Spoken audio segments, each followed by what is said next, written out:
people listening to that, you're full of shit, and then your numbers decline even further. Yeah. So I think they were saying that CNN, how much is CNN down? Because I was seeing this on Twitter, and it's hard to know whether or not they're, it's hyperbole or whether or not it's fact.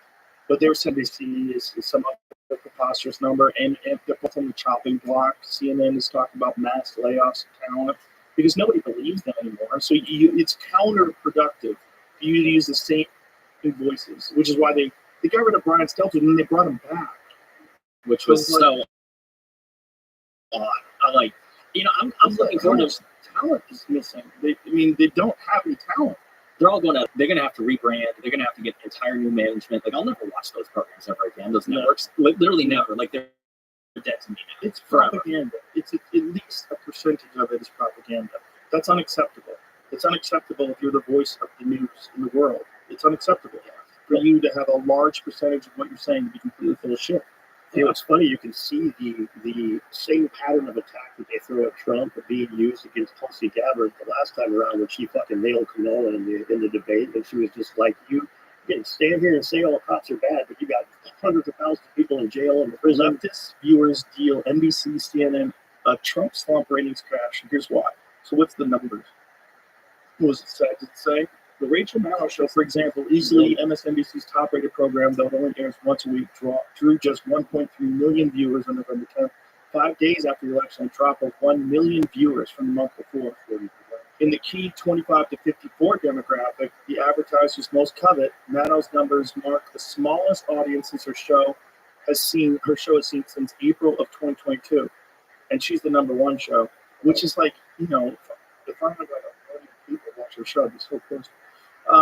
Hannity nearly quadrupled her with 420,000 views to her meager 109,000. She got 109,000 people in the 25 to 54. Yeah, so it's a bunch of old cat ladies. And airports. Yeah, and airports, right. Outside of Maddow, MSNBC has seen an unprecedented plunge. This is really bad news. And what is that?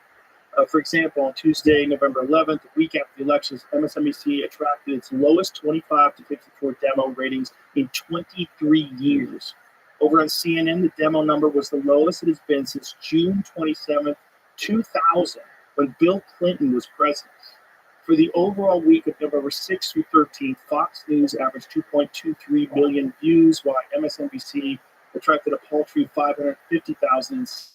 CNN just 399,000. Think about how much money is being pumped into CNN.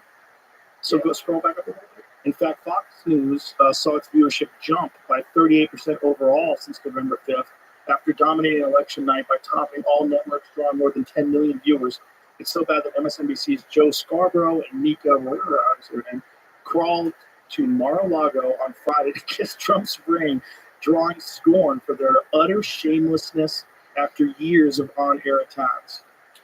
Real quick, let me just, what they're not including is that on Rumble, Dan Bongino and Stephen Crowder had the number 1 and number 2 ratings on all of election night. So they're just mentioning mainstream networks. They're leaving out the fact that what did Dan Bongino? He had over 500,000 real-time viewers live, and with Stephen Crowder, they're very comparable. They were the number 1, number 2 platforms in the world. Really? Yes. So what did CNN have at that night? I'm not entirely sure, but it was way less. It was way less. Yeah. That can't be. Look it up. I would agree that online they probably had the highest, but to compare the world watching CNN and Fox News and MSNBC that night was less than 500,000.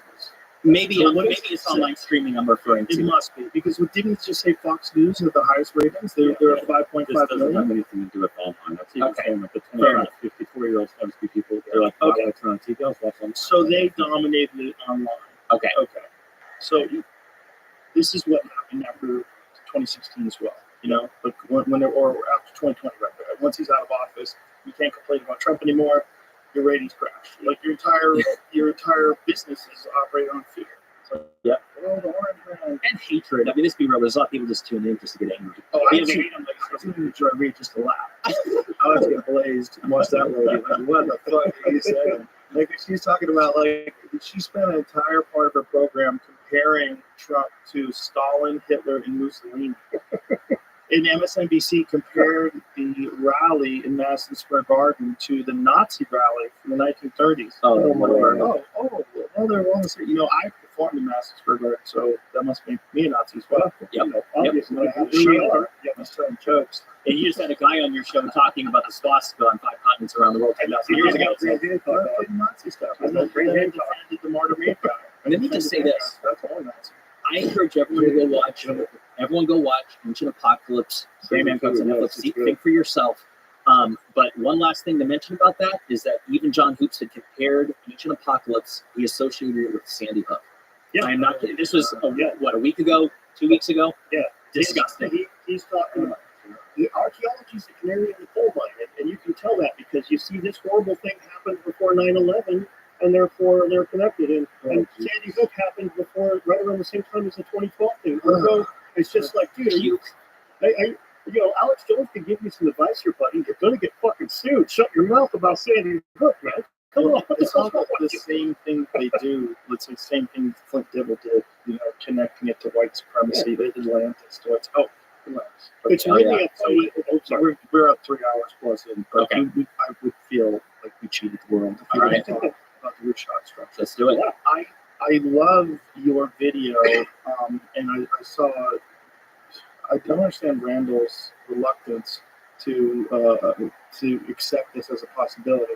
It's very fascinating because there's so many details, and your video that details the Rothschild structure, which is an incredibly strange structure. It's not man-made, and if it wasn't at one point in time, it's some sort of a structure that was made by human beings. It doesn't need to be. So this is one of the things that Randall says, well, it's a natural feature, so it can't be Atlantis. I'm like, well, who built Atlantis? He said it was the god Poseidon. Well, was Poseidon an actual individual? Because if you look at the ancient Greek translation, Poseidon, it's Lord of the Earth, which I think is a modern-day translation for Mother Nature. And humans have built on natural geological features throughout history. If you were to bring up the Rothschild structure from space, it's like no other place on Earth. It is a mysterious site. The consensus is that it's volcanic in nature and is a collapsed volcanic dome, but it doesn't match anything else anywhere else on Earth as far as volcanic domes go. It matches more than a dozen similarities of the most consequential similarities to what Plato had described as the lost ancient city of Atlantis. And it's made up of concentric circles. If it had water, it specifically matches 3 of water and 2 of land. It's made up of red, black, white color stones. There's an abundance of gold in Mauritania.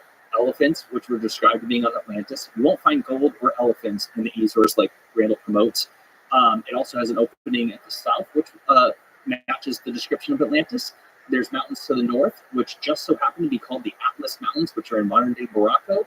Well, Atlas, which is a very unique name, was said to be the very first king of Atlantis, which also happens to be the name of the very first king in Mauritania, which is where the Rothschild structure is located. It's also covered in salt.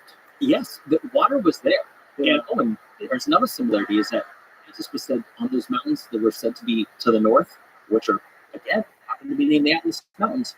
But there was a river that was said to be flowing from those mountains. And there's a scientific study that say the Tamanrasset River flowed at the exact time of Atlantis, 11,600 years ago, either right through the Rothschild structure or directly north of it. And those just a handful of similarities.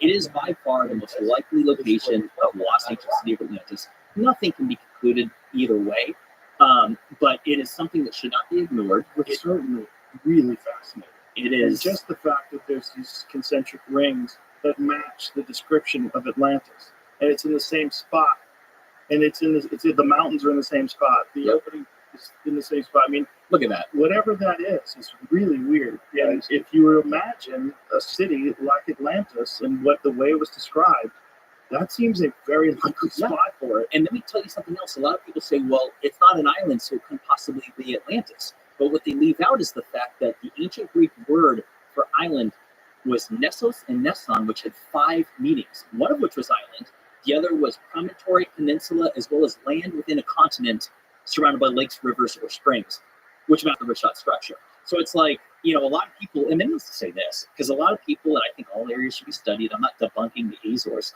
However, the fact that it's in the Sahara Desert and that the Egyptians are the ones that came up with the tale of Atlantis, that's where it originates from, which surprises a lot of people. Well, Egypt's in the Sahara, and so is the Rothschild structure. And at the time of Atlantis, the Sahara was green, had one of the largest networks of rivers ever known to exist, as well as the largest freshwater lake. And so, if the Egyptians were colonists of a destroyed civilization, it's not unreasonable to say that it was in the Sahara. And let me say something else. If Atlantis was described as being busy all day and all night and was a trading post, does it make sense to be in the middle of the Atlantic Ocean, or is it far more feasible that it would be in the Sahara Desert, which wasn't a desert at the time? Because if it was said to be busy all day and all night with languages spoken from all over, well, where are all these people coming from in the middle of the Atlantic Ocean? It makes far more sense that it would be in that portion, in that region of the world. How much work has been done excavating? None. Zero. It is there's gold in the Mauritanian desert, and they don't want anyone touching it. It's also place to go. It's very inhospitable. It's 250 miles inland, and it is. I know people who have gone out there, and it is a dangerous, inhospitable place. There's no water. It's hard to get to. You can have all the money in the world, you can still die out there. Yeah, it's not just hard to get to, but not just inhospitable. It's kind of war-torn, kind of fucked up, kind of the kind of place where you're not gonna have to worry about somebody playing a tourist group on you. They're just gonna take your shit. Right. So it's a lot of reasons that people aren't going there, but it's really interesting, even to me, where I'm a lot more skeptical. So I do believe in a lost civilization, and I think it's really interesting to find so many of those same things in the same area. It's just uncanny. Like Jim says, it's just a stone's throw away from Egypt, really. It would make sense that they would have that package, a big chunk of those things so accurately recorded and right there. It definitely is one of the things I talk about on my channel all the time. We need more honest skeptics. This is definitely the kind of thing we need real scientists to go out there and do. We don't need guys to knee-jerk and say, well, you attached it to Atlantis, so fuck that noise. It can't be. We don't need guys to say, it's definitely Atlantis, but there's nothing to see here. We need boots on the ground. And how the fuck did Atlantis, if it really is in Africa, be connected to white supremacy? Let me touch on this one really quick, Joe. If I can hit this really fast. It's so stupid. The Africans are black. Hello. I'm saying the Atlanteans are white supremacy. This is what John Anthony West said on your show. He's like, not only did Atlantis exist, but they were black. Africans? Look, they did. The way that these guys attach the white supremacy thing is they go back to guys from the 1800s that wrote about Atlantis that had some old school views on race. Now, they believed in the biblical races. And the way that the biblical races came to be something you'll never find John Root's report will tell you because it guts their entire argument. Before the flood, there was one race of humans. After the flood, Noah gets drunk. Three of his sons are around. One of them picks on him, laughs at him. Two other ones don't. The one that picked on him was Ham. The African people were considered to be the Hamites. Sam, the Semitic people, were in the middle, and then the other one with the Japhethite, which eventually became the Aryans, were considered to be the white people. That was the European view of race for up until about 150 years ago. So 200 years ago, a guy writing about Atlantis would not have thought it was an Aryan Atlantis because Aryans didn't exist until after Noah. It was one of Noah's sons. So before the flood, there was no Aryans. So anytime somebody says that this old school shit believes in everything, all you have to do is scratch the surface and you'll find that's not the case at all. This guy didn't believe in a white Atlantis. Ignatius Donnelly did not believe in a white Atlantis, despite Flint Dipple making sure to name drop that fucker anytime he gets a chance. But they're going to make sure you think that. They're going to eliminate, because the biblical races are something most people don't know much about. Listen, let me just say this one point. I don't care what their color their skin was, but the legend comes from Egypt and they're fucking brown. So don't get fucked with your racist argument. I don't care. Yeah. Like, anyway. I don't give a fuck. Yeah. Gentlemen, thank you very much. It's been a lot of fun. Thank Joe, you. really been fun. Jimmy, always great to see you. Good to see you again. Very nice to meet you. Nice to meet you. Thank you for your channel, both of you guys. Fantastic. Debunking, Bright Insight, awesome channels. Follow me on X, Rumble, and Instagram. Love you all. I'm going to be at the Cosmic Summit speaking this summer. If you guys want to catch me there. Beautiful. Thanks again, Joe. Thanks, everybody. Bye.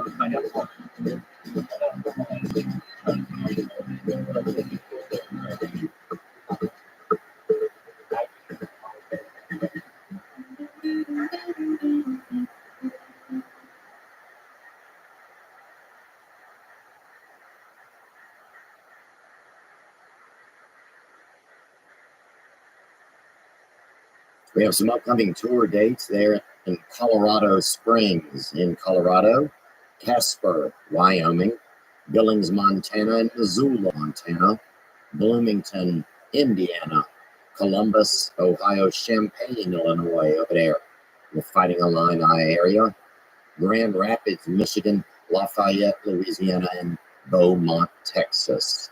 You can get all your tickets at povon.com/TOUR. And thank you so much for the support. I want to start by saying that we have reached out to Governor Walz and Vice President Harris, and we would love to have them in the studio as well. What's up, Frosty? Today's guest is a senator. I got kicked out of the karaoke Discord, dog. I'll tell you in a second, just a moment.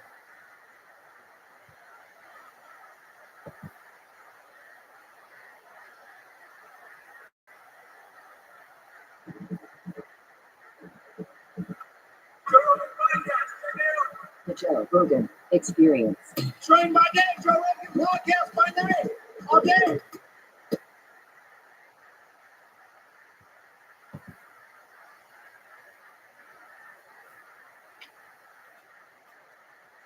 The big question for me, and that Timeline timeline that I is streamed all the time, and that's just kind of how I do. Welcome, Vinny Floyd. Hope you're doing well.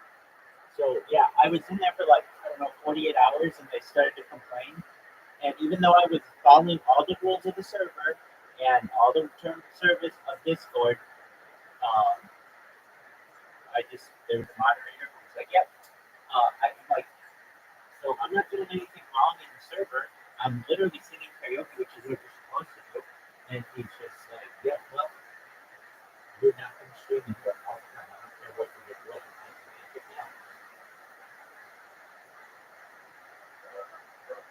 Yeah, it's whatever. Yeah, but I really liked it in there, but whatever. Not too much I can do about it. How's your day going?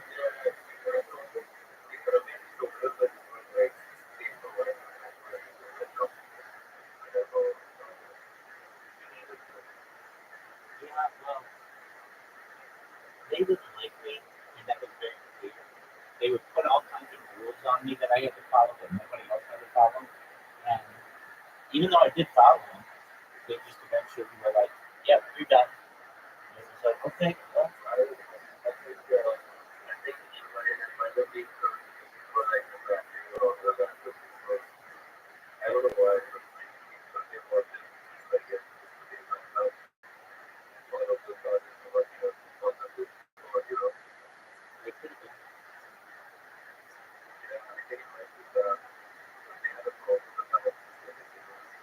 Well, it was more the fact they just didn't like me in their 20%. Maybe I attracted different people, but they should want that as a server. They should want those people.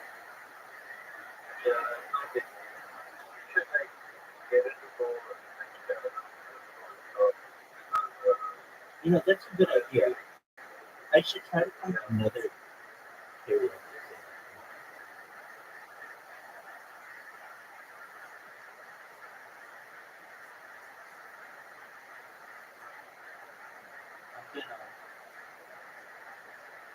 I'm gonna take a look and see if I have any others and that I can find and join. Hopefully down.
is why didn't we do it sooner?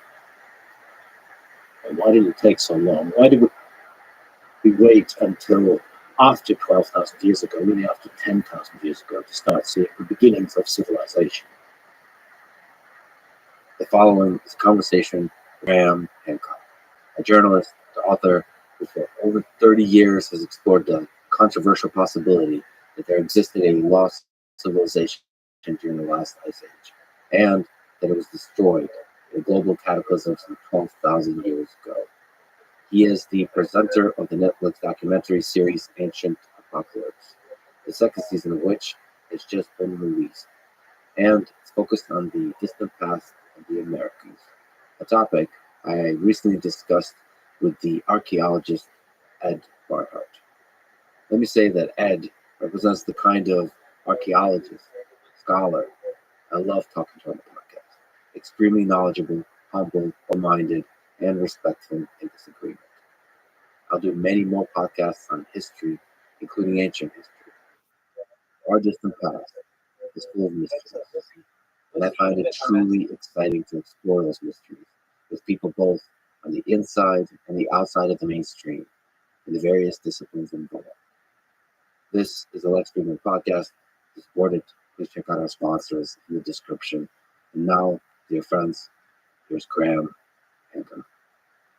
Let's start with a big foundational idea that you have about human history, that there was an advanced Ice Age civilization that came before and perhaps seeded what people now call the six cradles of civilization: Mesopotamia, Egypt, India, China, Indies, and Mesoamerica.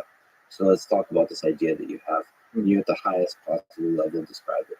It would be better to describe it as a foundational sense of puzzlement and incompleteness in the story that we are taught about our past, which envisages more or less, there have been a few ups and downs, but more or less straightforward evolutionary progress. We start out as hunter-foragers, then we become agriculturalists. The hunter-forager phase could go back hundreds of thousands of years. I mean, this is where it's also important to mention that anatomically modern humans are not the only humans. We had Neanderthals from, 400,000 years ago to about 40,000 years ago. They were certainly human because anatomically modern humans interbred with them, and we carry Neanderthal genes.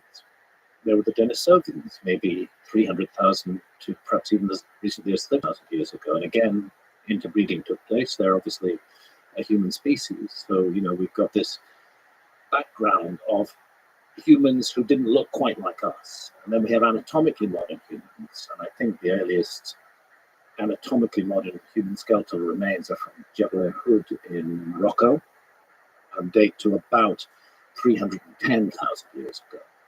So the question is, what were our ancestors doing after that? And I think we can include the Neanderthals and the Denisovans in that general picture. And why did it take so long? This is one of the puzzles, one of the questions that bother me.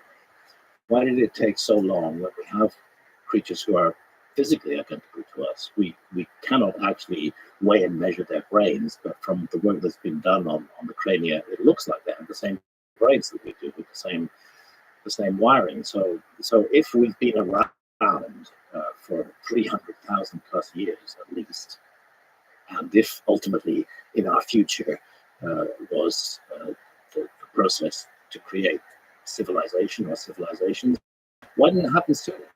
Why did it take so long? Why was it such a long time? Even the story of anatomically modern humans has kept on changing.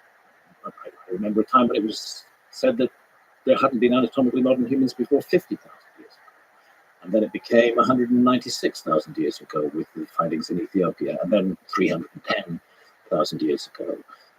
There's a lot of missing pieces in the puzzle there. But the big question for me in that timeline is, why didn't we do it sooner? Why did it take so long? Why did we wait until after 12,000 years ago, really after 10,000 years ago, to start seeing the beginnings, what are selected as the beginnings of civilization in places like Turkey, for example? And then there's a relatively slow process of adopting agriculture, And by 6,000 years ago, we see ancient Sumer emerging as a civilization. And we're then in the pre-dynastic period in ancient Egypt as well, 6,000 years ago, beginning to see definite signs of what will become the dynastic civilization of Egypt about 5,000 years ago. And interestingly, round about the same time, you have the Indus Valley civilization popping up out of nowhere. And by the way, the Indus Valley civilization was a lost civilization until the 1920s, when railway workers accidentally stumbled across some ruins. I've been to Harappa and Mohenjo-daro, and these are extraordinarily beautifully centrally planned cities. Clearly, they're the work of an already sophisticated civilization. One of the things that strikes me about the Indus Valley civilization is that we find a steatite seal of an individual seated in a recognizable yoga posture, and that seal is 5,000 years old. And the yoga posture is Mula Bandhasana, which involves a real contortion of the ankles and twisting the feet back. It's an advanced yoga posture. So there it is 5,000 years ago. And that raises the question, well, how long did yoga take to get to that place when it was already so advanced 5,000 years ago? What's the background to this? China, the Yellow River civilization. Again, it's around about the same period, 5,000 to 6,000 years ago, you get these first signs of something happening. So it's very odd that all around the world, we have this sudden upsurge of civilization about 6,000 years ago, preceded by what seems like a natural evolutionary process that would lead to a civilization. And yet, certain ideas being carried down and expressed in many of these different civilizations.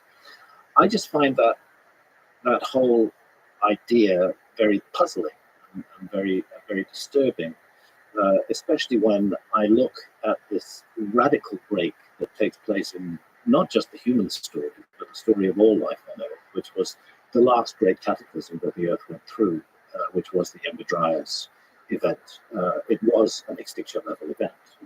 That's when all the great megafauna of the Ice Age went extinct.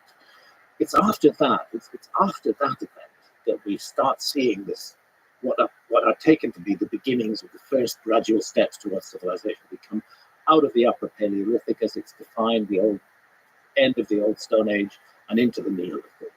And that's when the wheels are supposedly set in motion to start civilization. But what happened before that, and why did that suddenly happen then? And I can't help feeling, and I've felt this for a very long while, that there are major missing pieces in our story. It's often said that I'm claiming to have proved that there was an advanced lost civilization in the Ice Age, and I am not claiming to have proved that. That is a hypothesis that I am putting forward to answer some of the questions that I have about prehistory.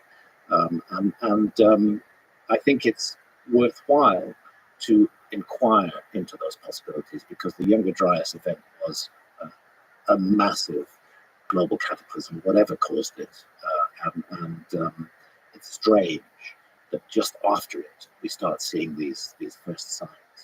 So the current understanding in mainstream archaeology is that after the Younger Dryas is when the civilizations popped up in different places of the globe. There's a lot of similarities, but they popped up independently. Yeah, independently, and by coincidence, those big civilizations that we all remember as the first civilizations, Sumer, Egypt, the Indus Valley civilization, China, they all pop up at pretty much the same time.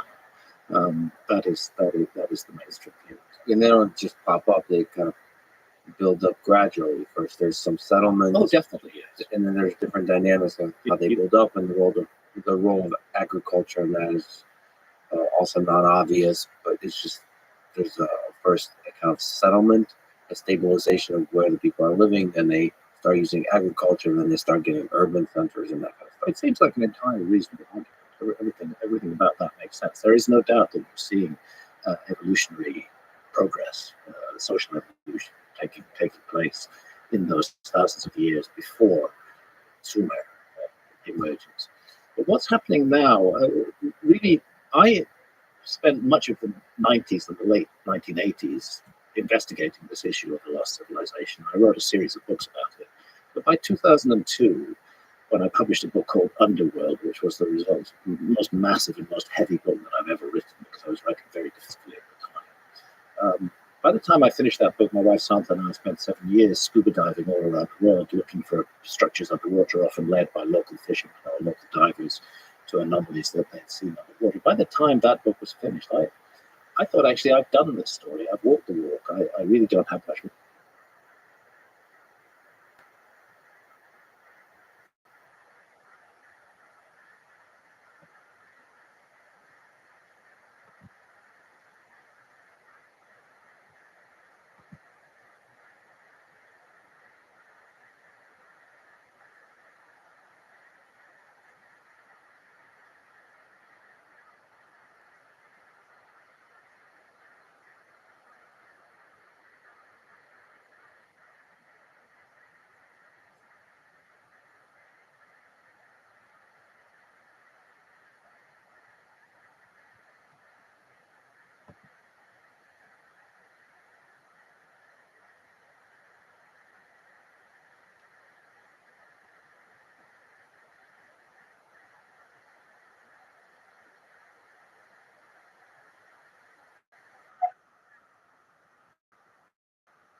So, what is the difference between a madman and a genius? Success.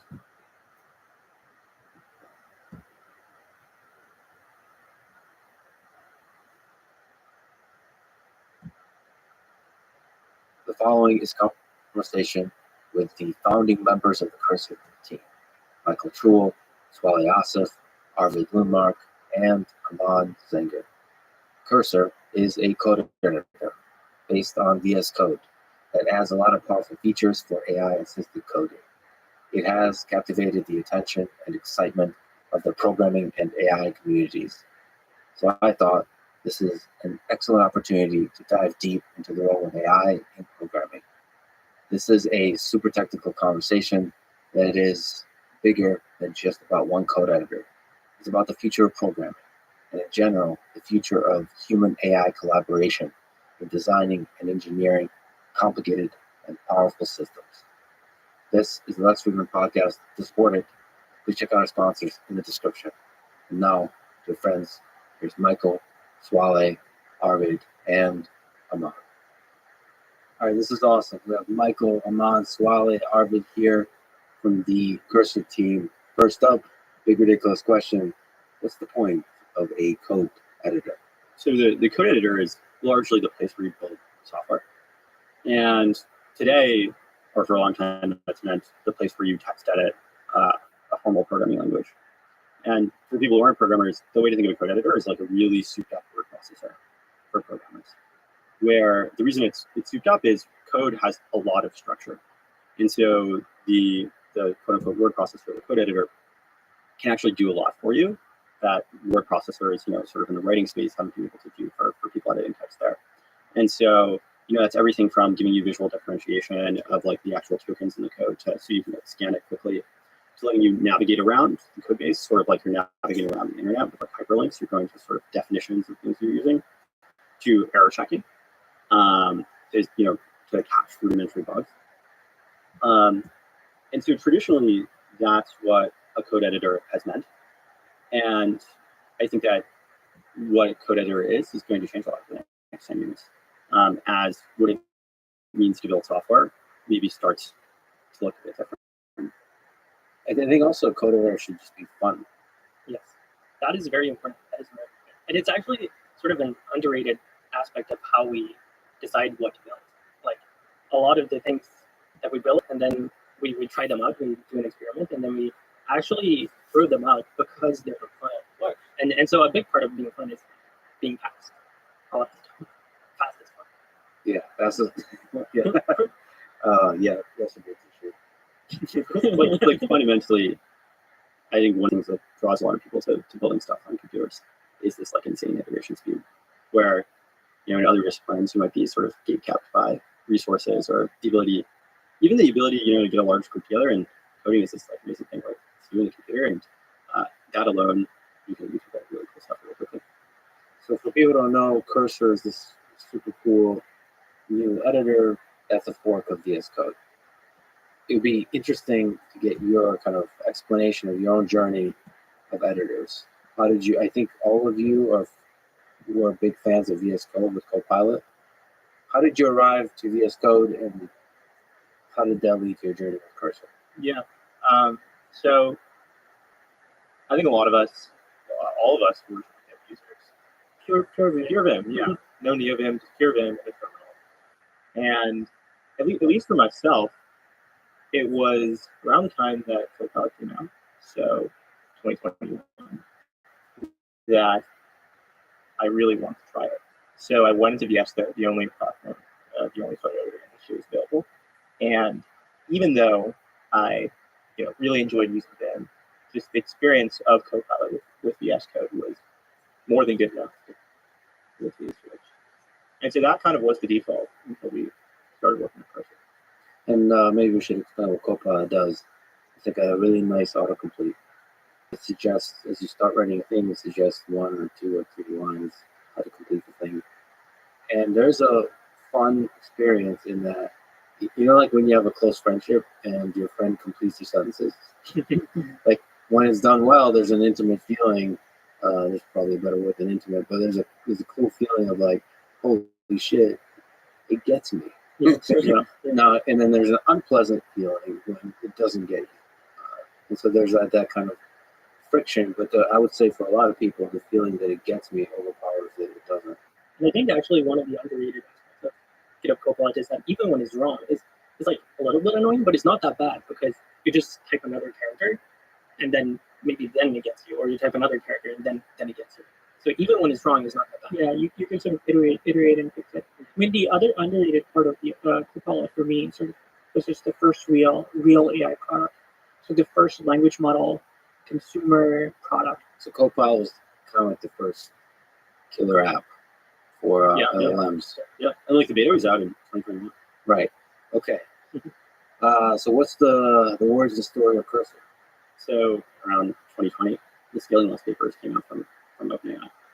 And that was a moment where this looked like clear, predictable progress for the field, where even if we didn't have any more ideas, it looked like you could make these models a lot better if you had more compute and more data. By the way, we'll probably talk for 3 to 4 hours on the topic of scaling loss. Just to summarize, it's a paper and a set of papers, a set of ideas that said bigger might be better. The model size and data size. It's bigger and better, but predictably better. Yeah, this is another topic of conversation. Yeah. But anyway, so around that time, some of us, there were like a lot of conceptual conversations about what's this going to look like, what's the story going to be for all these different knowledge worker fields, about how they're going to be made better by this technology getting better. And then I think there were a couple of moments where like the theoretical gains predicted in that paper started to feel really concrete and started to feel like a moment where you could actually go and not do a PhD if you wanted to work on do useful work in AI. I actually felt like now there was this whole set of systems going to build that were really useful. And I think that the first moment we already talked about a little bit, which was playing with the early beta of Copilot, that was awesome and magical. I think that the next big moment where everything kind of clicked together was actually getting early access to GPT-4. So sort of end of 2022 was when we were tinkering with that model. And the step-up in capabilities felt enormous. And previous to that, we had been working on a couple of different projects. We had been, because of Copilot, because of scaling laws, because of our prior interest in the technology, we had been tinkering around with tools for programmers, but things that are like very specific. So, we were building tools for financial professionals who have to work with financial up or like we were playing around with, can you do static analysis with these models? And then the step up in GPT-4 felt like, look, that really made concrete the theoretical gains that we had predicted before. Felt like you could build a lot more just immediately at that point in time. And also, if we were being consistent, it really felt like this wasn't just going to be a point solution thing. This was going to be all of programming was going to flow through these models. It felt like that demanded a different type of programming environment, a different type of programming. And so we set off to build that sort of larger vision around that. There's one that I distinctly remember. So my roommate is an IMO Gold winner, and there's a competition in the US called the Putnam, which is sort of the IMO for college people, and it's this math competition. It's exceptionally good. So Shenton and Aman, I remember it's like June of 2022 had this bet on whether the 2024 June or July you were going to win a gold medal in the IMO with like models. IMO is And International Mathematics. yeah, IMO is International Math Olympiad. And so Arvid and I are both, also competed in it. So it was sort of personal. And, and I remember thinking, Max, this is not going to happen. This was like, even though I sort of believed in progress, I thought, IMO gold, just like Aman is just delusional. Yeah. That was the, and to be honest, I was, to be clear, very wrong. But that was maybe the most prescient bet in the group. So the new results in DeepMind, it turned out that you were correct. That's what I was. Well, it was technically not. Technically incorrect, but 1 point away. Aman was very enthusiastic about this stuff. Yeah.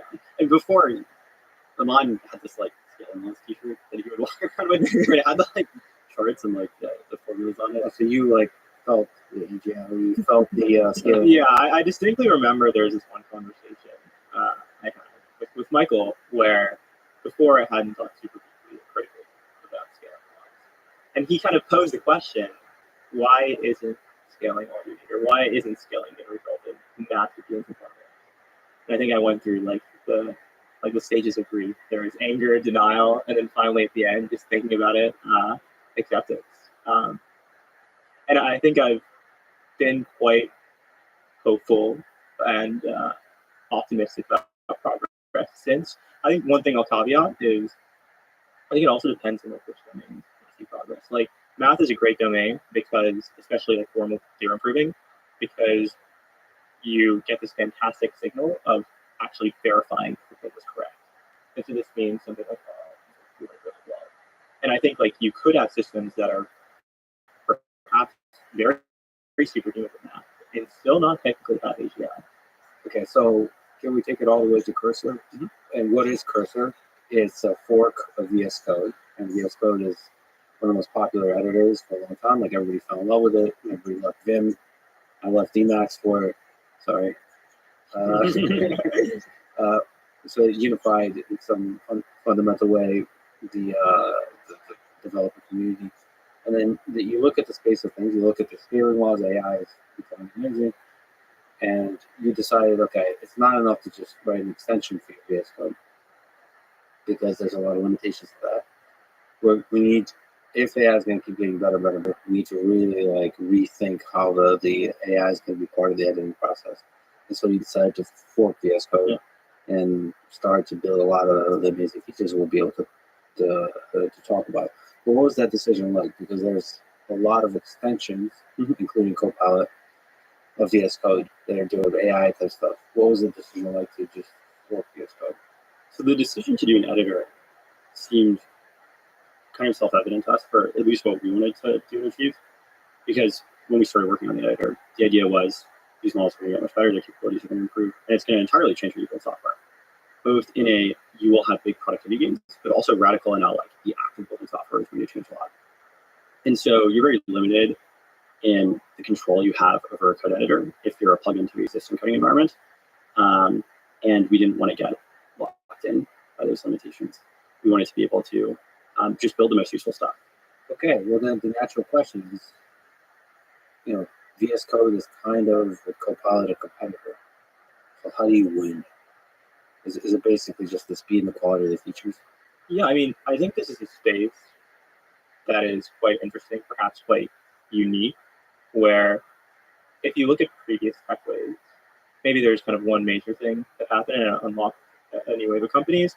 But every single year, every single model capability, every jump you get model capabilities, you now unlock this new wave of features, things that are possible, especially in programming. And so I think in AI programming, being even just a few months ahead, let alone a year ahead, makes your product much, much, much more useful. I think Cursor a year from now will need to make the Cursor of today look awesome. And I think Microsoft has done a number of fantastic things but I don't think they're in a great place to really keep innovating and pushing on this in the way that started can. Just rapidly implementing features. And push, yeah, like and kind of doing the research experimentation necessary to really push the ceiling. I don't know if I think of it in terms of features as I think of it in terms of like capabilities for programmers. It's that like, as the new one model came out, and I'm sure there are going to be more models of different types, like longer context and maybe faster.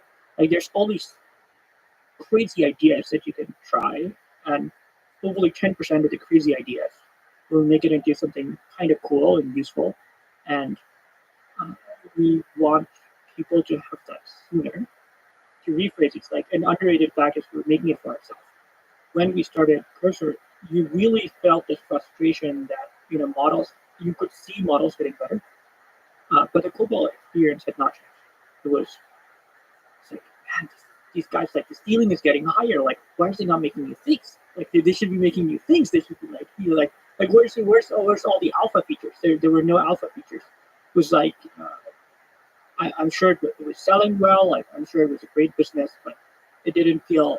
I'm one of these people that really want to try and use new things, and it was like there's no new thing for like a very long run. Yeah, it's interesting. I don't know how you put that into words, but when you compare Cursor with Copilot pretty quickly started to feel stale for some reason. Yeah, I think one thing that I think helps us is that we're sort of doing it all in one. We're developing the UX and the way you interact with the model, and at the same time as we're developing like how we actually make the model give better answers, or like how you build up the prompt, or like how do you find the context, and for a Cursor tab, like how do you train the model. So I think that helps us to have all of it like sort of like the same people working on the entire experience. Yeah, it's like the person making the UI and the person training the model like sit to like 18 feet away. So Often the same person. Yeah, often when the same person. So you can create things that are sort of not possible if you're not talking, you're not experimenting. And you're using, like you said, Cursor to write Cursor. Oh yeah. Well, let's talk about some of these features. Let's talk about the all-knowing, the all-powerful praise be to the tab. So the autocomplete on steroids, basically. So how does tab work? What is tab? To highlight and summarize at a high level, I'd say that there are two things that Cursor is pretty good at right now. There are other things that it does, but two things that it helps programmers with. One is this idea of shoulder and being like a really fast colleague who can kind of jump ahead of you and type and figure out what you're going to do next. And that was the original idea behind. That was kind of the kernel of the idea behind like good autocomplete, was predicting what you're going to do next. You can make that concept even more ambitious by not just predicting the characters after your cursor, but actually predicting the next entire change you're going to make, next diff, next place they're going to jump to. And the second thing Cursor is pretty good at right now too is helping you sometimes jump ahead of the AI and tell it what to do and go from instructions to code. And on both of those, we've done a lot of work on making the editing experience for those things ergonomic, and also making those things smart and fast. One of the things we really wanted was we wanted the model to be able to edit code for us. That was kind of a wish. And we had multiple attempts at it before we had a sort of a good model that could edit code for you. Then after we had a good model, I think there'd been a lot of effort to make the inference fast, for having a good experience, and we've been starting to incorporate. I mean, Michael sort of mentioned this, like ability to jump to different places, and that jump to different places, I think, came from a feeling of, once you accept an edit, it's like, man, it should be just really obvious where to go next. It's like I made this change. The model should just know that like the next place to go to is like 18 lines down. Like if you're a Win user, you could press 18JJ or whatever.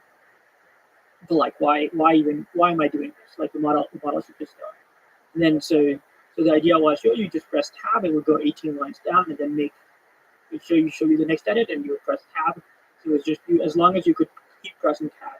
And so the internal competition was how many tabs can we make someone press. Once you have like the idea, more sort of abstractly, the thing to think about is sort of like once how are the edits sort of zero entropy. So once you've sort of expressed your intent and the edit is there's no like new bits of information to finish your thought, but you still have to type some characters to like make the computer understand what you're actually thinking. Then maybe the model should just sort of read your mind and all the zero entropy bits to just be like tabbed away. Yeah. That was sort of the abstract. There's this interesting thing where if you look at language model loss on different domains, I believe the bits per byte, which is kind of character normalized loss for code, is lower than language, which means in general, there are a lot of tokens in code that are super predictable. A lot of characters that are super predictable. And this is, I think, even magnified when you're not just trying to autocomplete code, but predicting what the user is going to do next in their editing existing code. And so, the gold cursor taps lets eliminate all the low entropy actions you take inside the editor. When the intent is effectively determined, let's just check the code time, skip the code. Oh, what's the intuition? What's the technical details of how to do next cursor prediction? That jump, that's not so intuitive, I think, to people. Yeah, I think I can speak to a few of the details on how to make these things work. They're incredibly low latency, so you need to train small models on this pass. In particular, they're incredibly pre-fill token hungry. What that means is they have these really, really long prompts where they see a large code, and they're not actually generating that many tokens. And so the perfect fit for that is using a sparse model, meaning an LLE model. So that was kind of one breakthrough we made that substantially performs a longer context. The other being a variant of speculative coding that we built out called speculative edits. These are two, I think, important pieces of what make it quite high quality and very fast. Okay, so Emily, who's your experts, the input is huge, the output is small. Yeah. Okay, so what else can you say about how to make is caching play a role? Caching plays a huge role because you're dealing with this many input tokens. If every single keystroke that you're typing in a given line, you have to rerun the model on all of those tokens passed in, you're just going to, one, significantly degrade latency, two, you're going to kill your GPUs with load. So you need to design the actual prompts used for the model such that they're caching aware. And then you need to reuse the KB cache across requests just so that you're spending less work, less compute. Again, what are the things that Tab is supposed to be able to do kind of in the near term? Just to like sort of linger on that. Generate code, like fill empty space, also edit code across multiple lines. Mm-hmm. Yeah. And then jump to different locations inside the same file. Yeah. And then like hopefully jump to different files also. So if you make an edit in one file and maybe you have to go to another file to finish your thought. It should go to the second file also. Yeah. And then the full generalization is like next action phase. Like sometimes you need to run a command in the terminal, and it should be able to suggest the command based on the code that you wrote too. Or sometimes you actually need to it suggests something, but it's hard for you to know if it's correct because you actually need some more information to learn. Like you need to know the type to be able to verify that it's correct. As maybe it should actually take you to a place that's like the definition of something, and then take you back so that you have all the requisite knowledge to be able to accept the next definition. So providing the human the knowledge. Yes. Right. Yeah. Can you integrate, like, I just gotten to know a guy named PrimeGen, who I believe has an you can order coffee via SSH. Oh yeah. Oh, we did that. So can that also the model do that? Like feed you and like and provide you with caffeine? Okay, so that's the general framework. Yeah. And the magic moment would be if it is, programming is this weird discipline where sometimes the next 5 minutes, not always, but sometimes the next 5 minutes what you're going to do is actually critical for the stuff you've done recently. And so can you get to a world where that next 5 minutes either happens by you disengaging and it taking you through, or maybe a little bit more of just you seeing next step what it's going to do, and you're like, okay, that's good, that's good, that's good, that's good, and you can just sort of tap through these big changes. As we're talking about this, I should mention that one of the really cool and noticeable things about Cursor is that there's this whole diff interface situation going on. So like the model suggests with red and with green of like, here's how we're going to modify the code. And in the chat window, you can apply, and it shows you the diff, and you can accept the diff. So maybe can you speak to whatever direction of that? We probably have like 4 or 5 different kinds of diffs. So we have optimized the diff for the autocomplete, so that has a different diff interface than when you're reviewing larger blocks of code. And then we're trying to optimize another diff thing for when you're doing multiple different files. And sort of at a high level, the difference is for when you're doing autocomplete, it should be really, really fast to read. Actually, it should be really fast to read in all situations. In autocomplete, it's sort of, you're really like your eyes focused in one area. You can't be in too many, the humans can't look in too many different places. So you're talking about on the interface side? Like on the interface. So it currently has this box on the side. So we have the current box, and if it tries to delete code in some place and tries to add other code, it tries to show you a box on the You side. can maybe show it if we pull it up and push it up. This is what we're talking Go on. So that Exactly. box, it was like 3 or 4 different attempts at trying to make this thing work. Where first the attempt was like this blue crossed out line. So before it was a box on the side, it used to show you the code to delete by showing you like Google Docs style. You would see like a line through it, then you would see the new code. And that was super distracting. And then we tried many different, there was sort of deletions, there was trying to red highlight. And the next iteration of it, which is sort of funny, you would hold on Mac the option button. So it would sort of highlight a region of code to show you that there might be something coming. So maybe in this example, like the input and the value would all get blue, and the blue was to highlight that the AI had a suggestion. So instead of directly showing you the thing, it would show you that the AI. It would just hint that the AI had a suggestion, and if you really wanted to see it, you would hold the option button, and then you would see the new suggestion. And if you release the option button, you would then see your original code. Mm-hmm. So that's, by the way, that's pretty nice, but you have to know to hold the option button. Yeah. So By the way, I'm not a Mac user, but it was it's a button, I guess. You people have. It's it's just non-intuitive. I think that's the key thing. And this is also not. I am personally very excited for making a lot of improvements for this year. Like we often talk about it as the verification problem, where these diffs are great for small edits.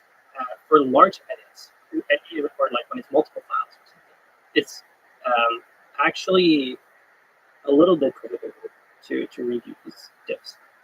And so there are like a couple of different ideas here. Like one idea that we have is, okay, like parts of the diffs are important. They have a lot of information. And then parts of the diff are just very low entropy. They're like the same thing over and over again. And so maybe you can highlight the important pieces and then gray out the not so important pieces. Or maybe you can have a model that looks at the diff and sees, oh, there's a likely bug here. I will like mark this with a little red squiggly and say like, you should probably like preview this part of the diff. And ideas in that vein, I think, are exciting. Yeah, that's a really fascinating space of like UX design engineering. Yeah. So you're basically trying to guide the human programmer through all the things they need to read and nothing more.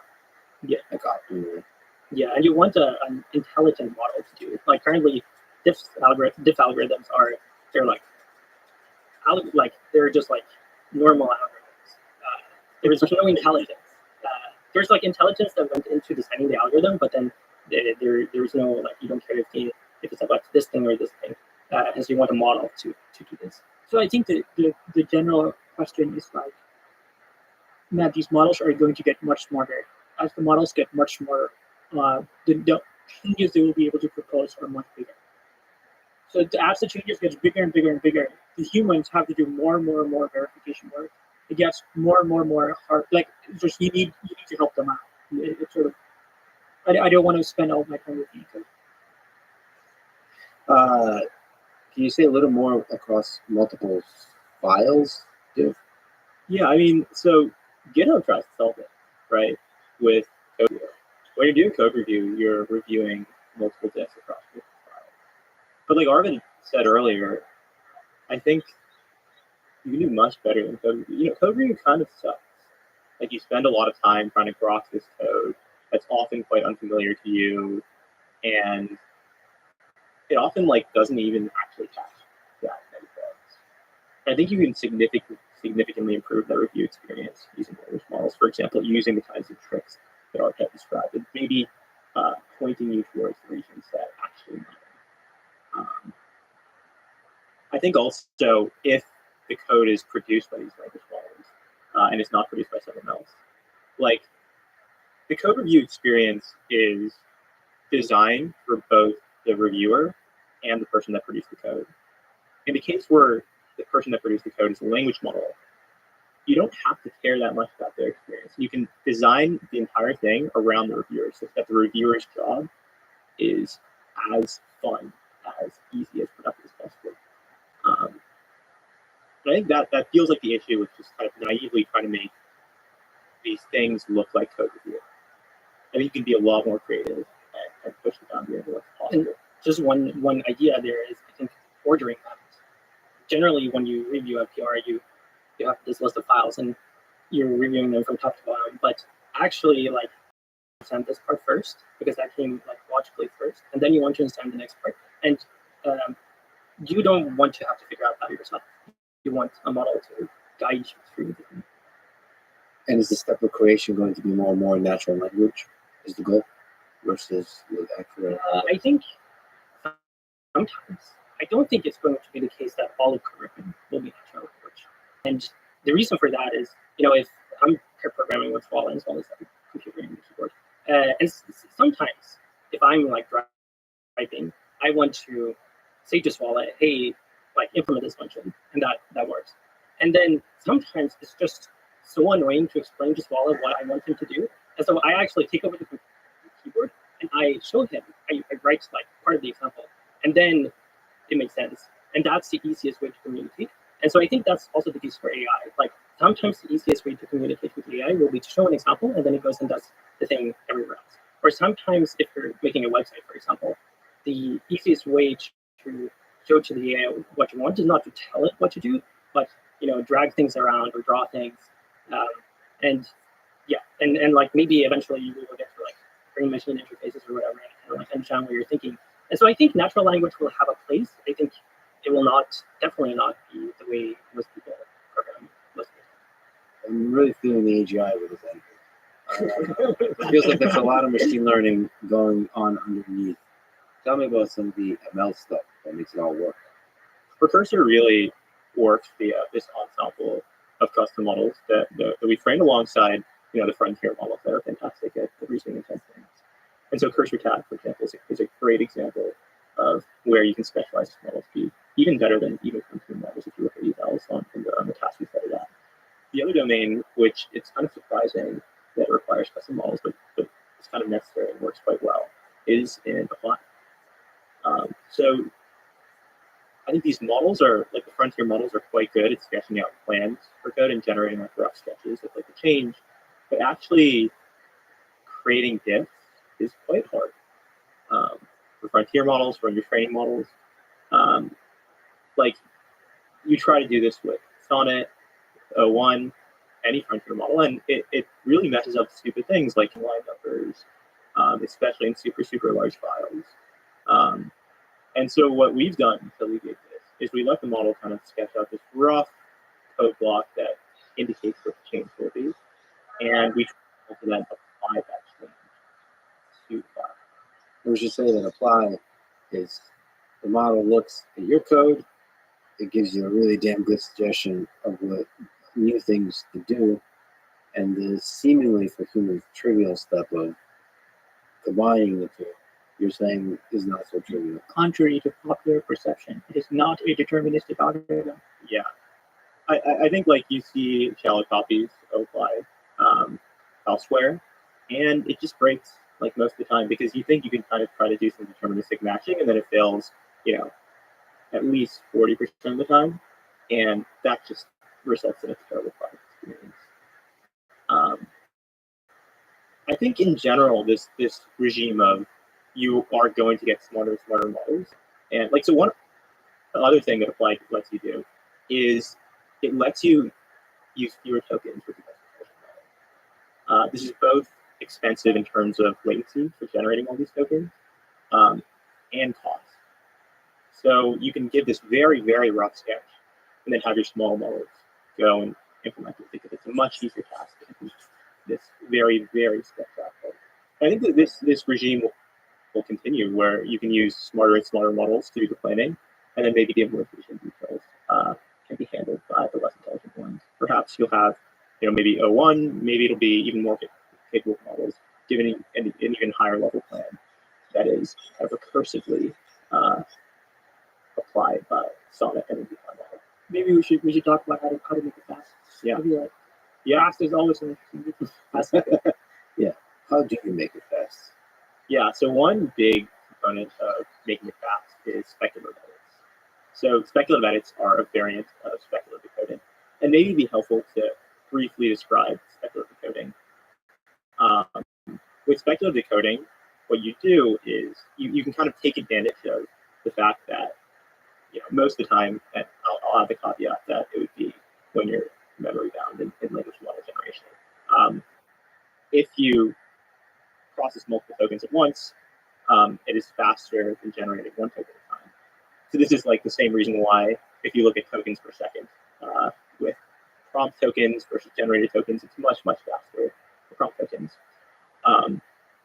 So what we do is instead of using what speculative decoding normally does, which is using a really small model to predict these graph tokens that your larger model will then go in and verify. With code edits, we have a very strong prior over the existing code we look at. And that prior is literally things that code. So what you can do is you can just feed chunks of the original code back into the model. And then the model will just pretty much agree most of the time that, okay, I'm just going to spit this code back out. And so you can process all of those lines in parallel. And you just do this with sufficiently many chunks, and then eventually you'll reach a point of disagreement where the model will now predict text that is different from the ground truth original code. It'll generate those tokens, and then we kind of will decide after enough tokens match the original code to restart speculating. What this actually ends up looking like is just a much faster version of the code. It's just like it looks like a much faster version of the model rewriting the code. So just we can use the same exact interface that we use for diffs, but it will just stream down a lot faster. And then the advantage is that while it's streaming, you can just also be start reviewing the code before it's done. So there's no big loading screen. So maybe that is part of the advantage. So the human can start reading before the thing is done. I think the interesting riff here is something like speculation is a fairly common idea nowadays. Like not only in language models, and there's obviously speculation in CPUs, and it's like speculation for databases and speculation all over the place.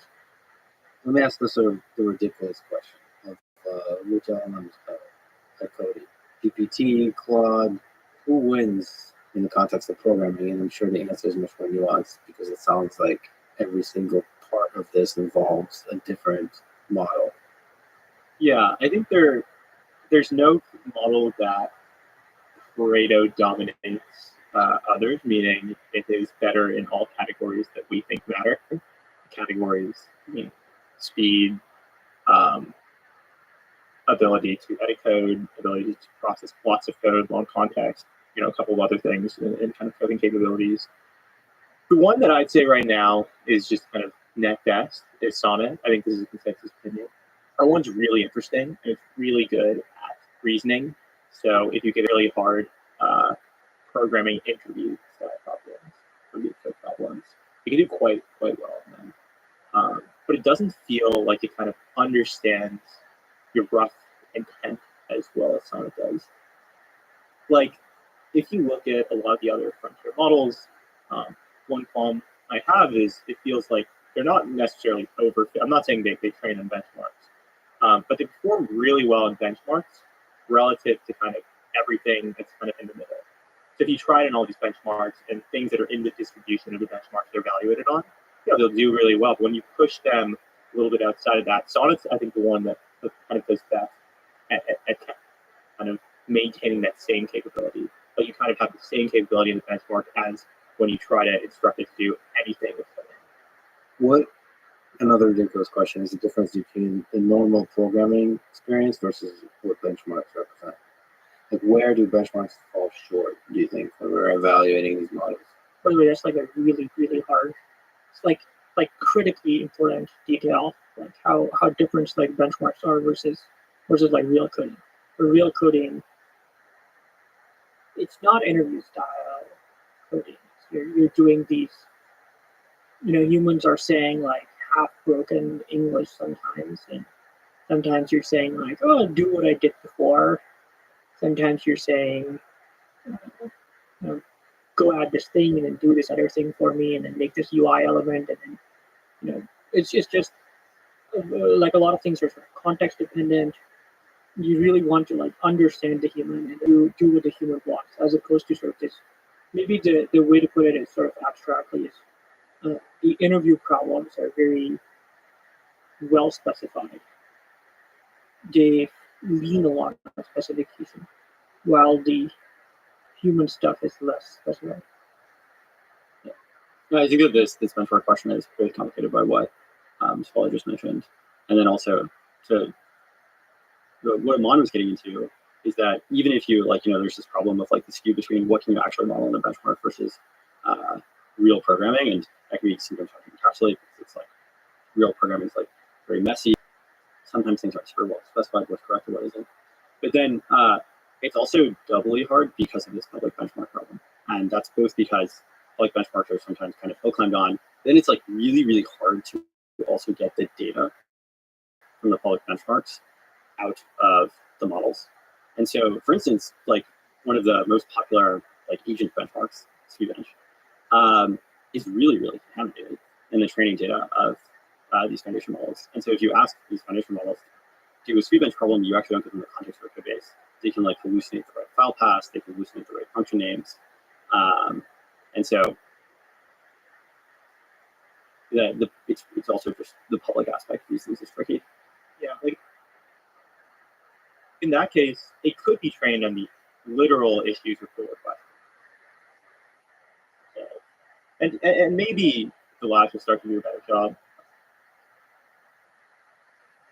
Or they've already done a good job of decontaminating those things.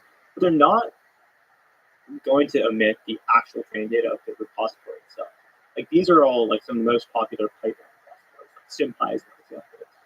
I don't think they're going to handicap their models on SymPy and all these popular Python repositories in order to get true evaluation scores in these benchmarks. So I think that given the dearth in benchmarks, there have been like a few interesting crutches that places that build systems with these models or build these models actually use to get a sense of are they going in the right direction or not. And in a lot of places, people will actually just have humans play with things and give qualitative feedback on these. Like one or two of the foundation model companies, they have people who that's a big part of their role. And internally also qualitatively assist these models and actually lean on that a lot in addition to like private evals that we have. It's like the vibe. The vibe, yeah, the vibe. The vibe benchmark, human benchmark. Yeah, humans. You pull in the humans, do a vibe check. Yeah. Okay. I mean, that's kind of what I do, like just like reading online forums and Reddit and X. Just like, well, I don't know how to properly load in people's opinions because they'll say things like, "I feel like Claude or GPT's gotten dumber." Or something. I'll say, I feel like, and then I sometimes feel like that too, but I wonder if it's the model's problem or mine. With Claude, there's an interesting case I heard where I think AWS has different chips. and I suspect they have slightly different numerics than NVIDIA GPUs. And someone speculated that Claude's degraded performance would have to do with maybe using the quantized version that existed on AWS Bedrock versus whatever was running on Anthropic's GPUs. I interview a bunch of people that have conspiracy theories. So I'm glad you spoke to this conspiracy. Well, it's not conspiracy theory. They're like humans are humans, and there's these details. You're doing like this crazy amount of flops. And chips are messy, and you can just have bugs. Like bugs are, it's hard to overstate how hard bugs are to avoid. What's the role of a good prompt in all this? You mentioned that benchmarks have really structured, well formulated prompts. What should a human be doing to maximize success? And what's the importance of the human? You wrote a blog post and called it prompt design. Yeah, I think it depends.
Oh shit.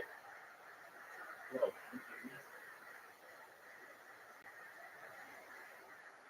Whoa.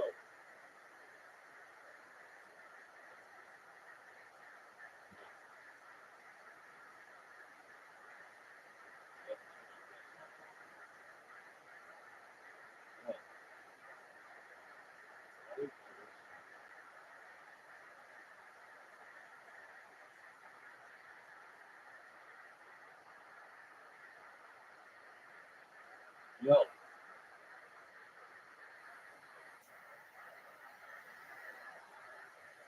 This shit sucks.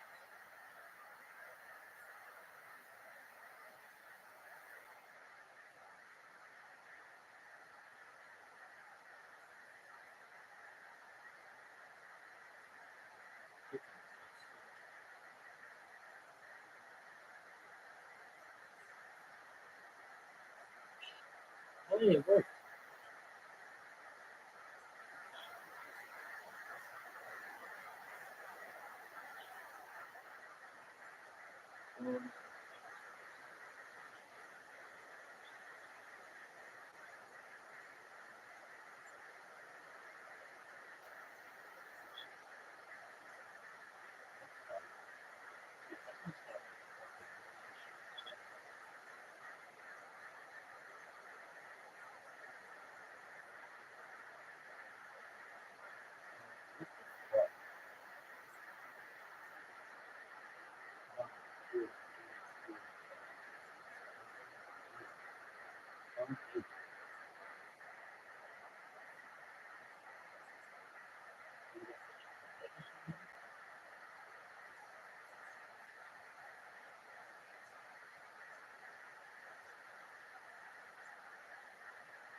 This shit sucks. Everything about this last approach.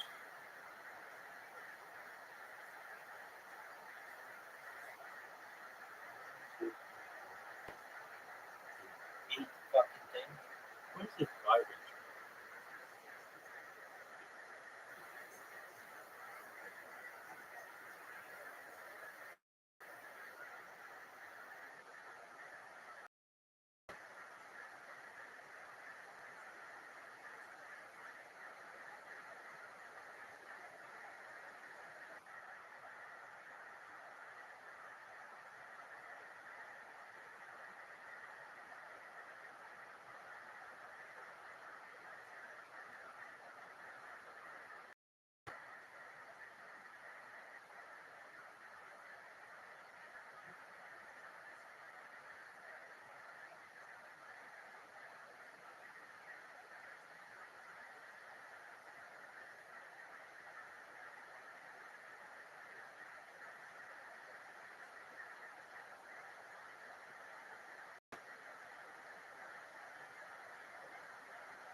as fuck.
All right, next one.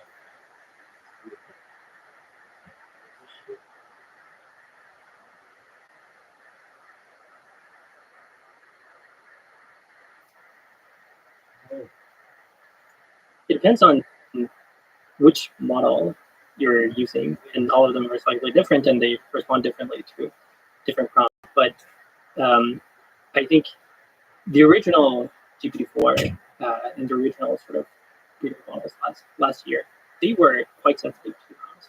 They also had a very small context window, and so we have all of these pieces of information around the code base that would maybe be relevant in the prompt. Like you have the docs, you have the files that you add, you have the conversation history. And then there's a problem like how do you decide what you actually put in the prompt and when you have a limited space. And even for today's models, even when you have long context, filling out the entire context window means that it's slower. It means that sometimes the model actually gets confused and some models get more confused than others.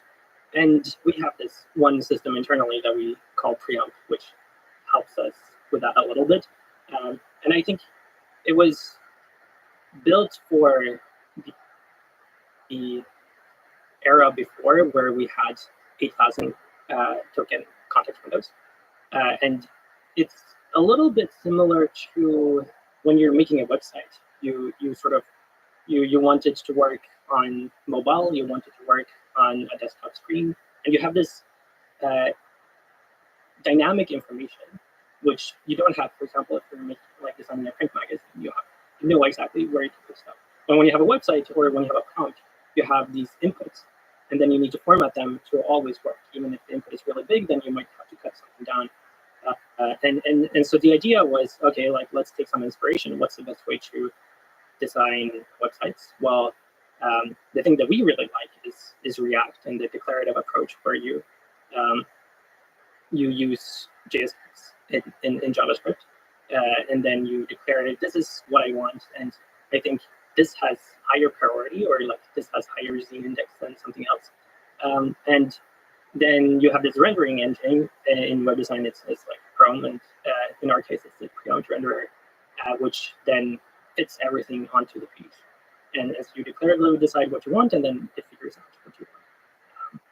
And so we have found that to be quite helpful. And I think the role of it has sort of shifted over time, where initially it was to fit these small context windows. Now it's really useful because, it helps us with splitting up the data that goes into the prompt and the actual rendering of it. And so it's easier to debug because you can change the rendering of the prompt and then try it on old prompts because you have the raw data that went into the prompt. And then you can see, did my change actually improve it for like this entire event set? So do you literally prompt with JSX? Yeah. So it kind of looks like React. There are components, like we have one component that's a file component, and it takes in like the cursor, like usually there's like one line where the cursor is in your file. That's like probably the most important line because that's one you're looking at. And so then you can give priorities. So like that line has the highest priority, and then you subtract 1 for every line that is farther away. And then eventually when it's rendered, it figures out how many lines can actually fit in this interest around. It's amazing. Yeah. And you can do like other fancy things where if you have lots of code blocks from the entire code base, you could use retrieval and things like embedding and re-ranking scores to add priority scores to these components. So should humans, when they ask questions, also try to use something like that? Like, would it be beneficial for IGSX? And probably the whole idea is it should be loose and messy. I think our goal is kind of that you should just do whatever is the most natural thing for you. And our job is to figure out how do we actually like retrieve the relevant things so that your thing actually makes sense. Well, this is sort of the discussion I had with Arvin of Perplexity. It's like his whole idea is like you should let the person be as lazy. But like, yeah, that's a beautiful thing. But I feel like you're allowed to ask more of programmers, right? So like if you say just do what you want, I mean humans are lazy. There's a kind of tension between just being lazy versus like provide more, is be prompted, almost like the system pressuring you or inspiring you to be articulate. Not in terms of the grammar of the sentences, but in terms of the depth of thoughts that you convey inside the prompts. I think even as a system gets closer to some level of perfection, often when you ask the model for something, you just are not enough intent is conveyed to know what to do. And there are like a few ways to resolve that intent. One is the simple thing of having the model just ask you, I'm not sure how to do these parts based on the query. Could you clarify that? I think the other could be maybe if there are 5 or 6 possible generations, given the uncertainty present in the query so far, why don't we just actually show you all of those and let you pick them? How hard is it for the model to choose to speak to talk back? Sort of versus it's hard. It's sort of like how to deal with the uncertainty. Do I choose to ask for more information to reduce the ambiguity? So I mean, one of the things we do is it's like a recent addition is try to suggest files that you can add. So and while you're typing, one can guess what the uncertainty is, and maybe suggest that like maybe you're writing your API, and we can guess using the commits that you've made previously in the same file that the client and the server is super useful. And there's like a hard technical problem of how do you resolve it across all commits, which files are the most important given your current prompt. And we're still sort of initial version is rolled out, and I'm sure we can make it much more accurate. It's very experimental, but then the idea is we show you like, do you just want to add this file, this file, this file also to tell the model to edit those files for you? Because if you're making the API, like you should also edit the client and the server that is using the API and the other one resolving the API. So that'll be kind of cool. If both there's the phase where you're writing the prompt and there's before you even click enter, maybe we can help resolve some of the uncertainty. To what degree do you use agentic approaches? How useful are agents? We think agents are really, really cool. Like I think agents is like it's like resembles sort of like a human. It's sort of like the distance. Like you can kind of feel that it like you're getting closer to AGI because you see a demo where it acts as a human would, and it's really, really cool. I think agents are not yet super useful for many things. I think we're getting close to where they will actually be useful, and so I think there are certain types of tasks where having an agent would be really nice. Like I would love to have an agent. For example, like we have a bug where you sometimes can't Command C and Command V inside our chat input box, and that's a task that's super well specified. I just want to say like in 2 sentences, this does not work. Please fix it. And then I would love to have an agent that just goes off does it, and then a day later I come back and I review the thing. You mean it goes, finds the right file? Yeah, it finds the right files. It like tries to reproduce the bug. It like fixes the bug, and then it verifies that it's correct. And could be a process that takes a long time. And so I think I would love to have that. And then I think a lot of programming, like there is often this belief that agents will take over all of programming. I don't think we think that that's the case, because a lot of programming, a lot of the value is in iterating, or you don't actually want to specify something up front because you don't really know what you want until you've seen an initial version, and then you want to iterate on that, and then you provide more information. And so for a lot of programming, I think you actually want a system that's instant, that gives you an initial version instantly back, and then you can iterate super, super quickly. What about something like that recently came out, Replit Agent, that does also like setting up the development environment, installing software packages, configuring everything, configuring the databases, and actually deploying the app? Yeah. Is that also in the set of things you dream about? I think so. I think that would be really cool. And for certain types of programming, it would be really cool. Is that within the scope of Cursor? Yeah, we aren't actively working on it right now. But it's definitely like we want to make the programmer's life easier and more fun. And some things are just really tedious and you need to go through a bunch of steps and you want to delegate that to an agent. And then some things you can actually have an agent in the background while you're working. Like let's say you have a PR that's both backend and front end, and you're working in the front end, and then you can have a background agent that does some work and figure out kind of what you're doing. And then when you get to the backend part of your PR, then you have some like initial piece of code that you can then iterate on. And so that would also be really cool. One of the things we already talked about is speed. I wonder if we can just linger on that some more in the various places that the technical details involved in making this thing really fast. So every single aspect of Cursor, most aspects of Cursor feel really fast. Like I mentioned, the apply is probably the slowest thing. And sorry, the pain. It's a pain. It's a pain that we're feeling, and we're working on fixing it. Yeah, I mean, it says something that feels, I don't know what it is, like 1 second or 2 seconds. That feels slow. That means that's actually shows that everything else is just really, really fast. So is there some technical details about how to make some of these models, how to make the chat fast, how to make the diffs fast? Is there something that just jumps to mind? Yeah, I mean, so we can go over a lot of the strategies that we use. One interesting thing is hash format. And so what you can do is, if as the user is typing, you can have, you're probably going to use some piece of context, and you can know that before the user's done typing. So, as we discussed before, reusing the KV cache results in lower latency, lower costs across requests. So as the user starts typing, you can immediately warm the cache with, like, let's say the current file context.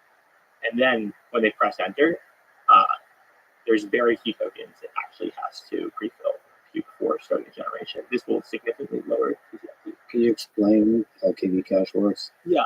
So the way transformers work, I mean, like one of the mechanisms that allow transformers to not just independently, like the mechanism that allows transformers to not just independently look at each token, but see previous tokens, are the keys and values to attention.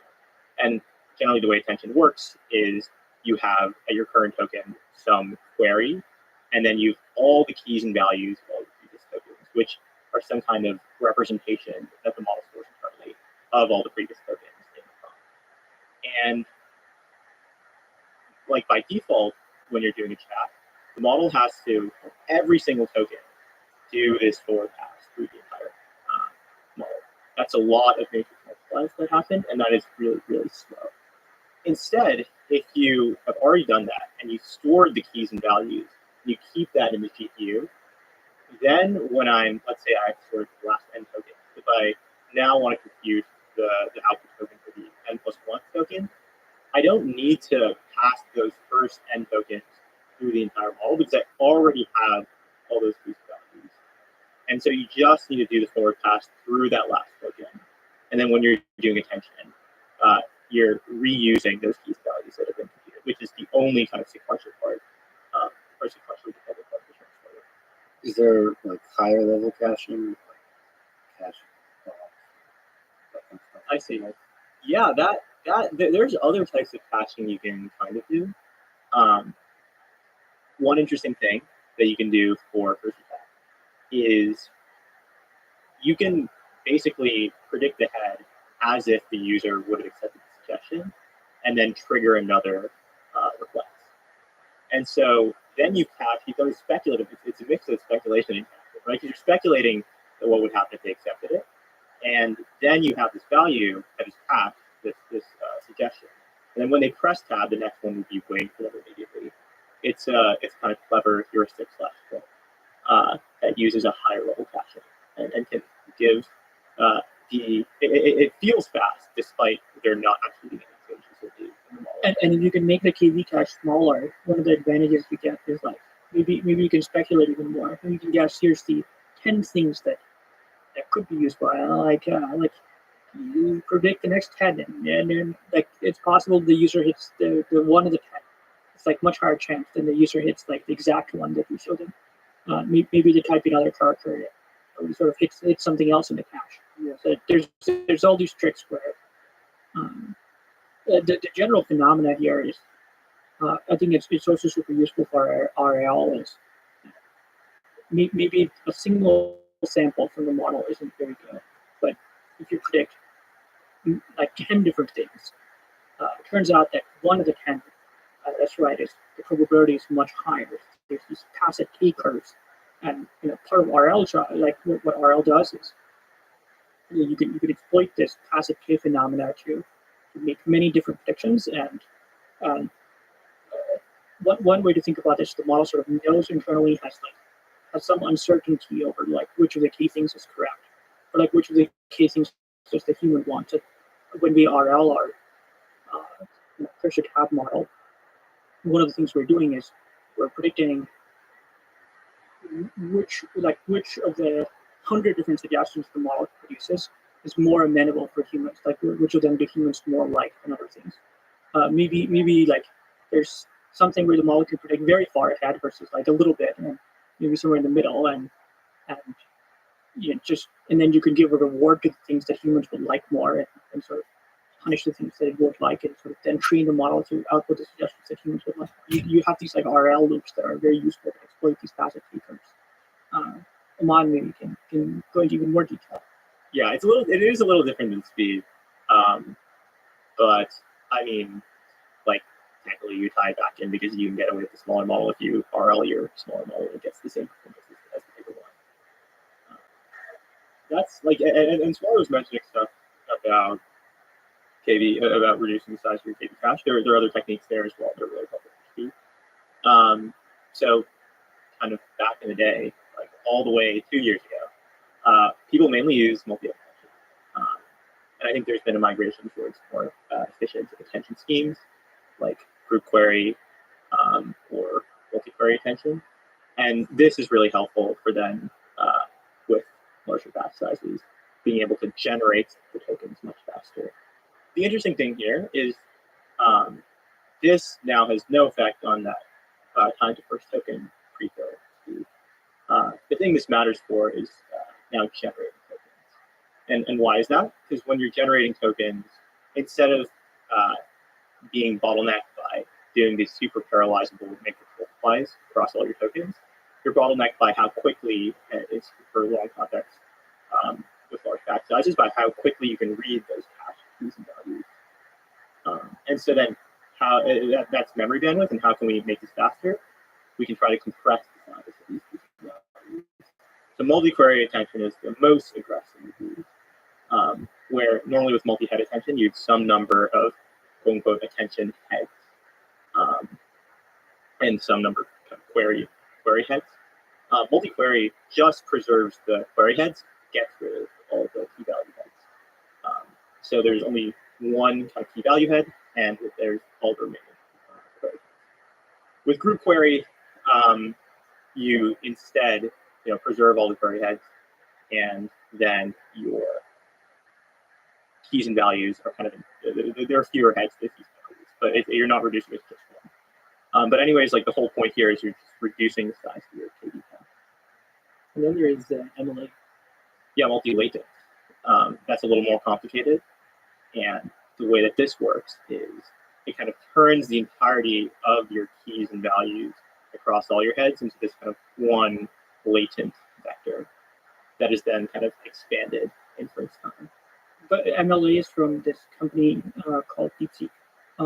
It's quite an interesting algorithm. Maybe the key idea is sort of in both MQA and in other places, what you're doing is you're sort of reducing the the number of KV heads. The advantage you get from that is there's less of them, but maybe the theory is that you actually want a lot of different, like you want each of the keys and values to actually be different. So one way to reduce the size is you keep one big shared vector for all the keys and values, and then you have smaller vectors for every single token, so that when you want, you can store only the smaller thing. It's some sort of like low rank reduction, and the low rank reduction will that, and then at the end of the time, when you eventually want to compute the final thing, remember that like your memory bound, which means that like you still have some compute left that you can use for these things, and so you can expand the latent vector back out, and somehow like this is far more efficient because just like you're reducing, like for example, maybe like reducing like 32 or something, like the size of the vector. Yeah, there's perhaps some richness in having a separate set of keys and values and query that kind of pairwise match up versus compressing it all into one. In that interaction, at least. Okay, and all of that is dealing with being memory bound.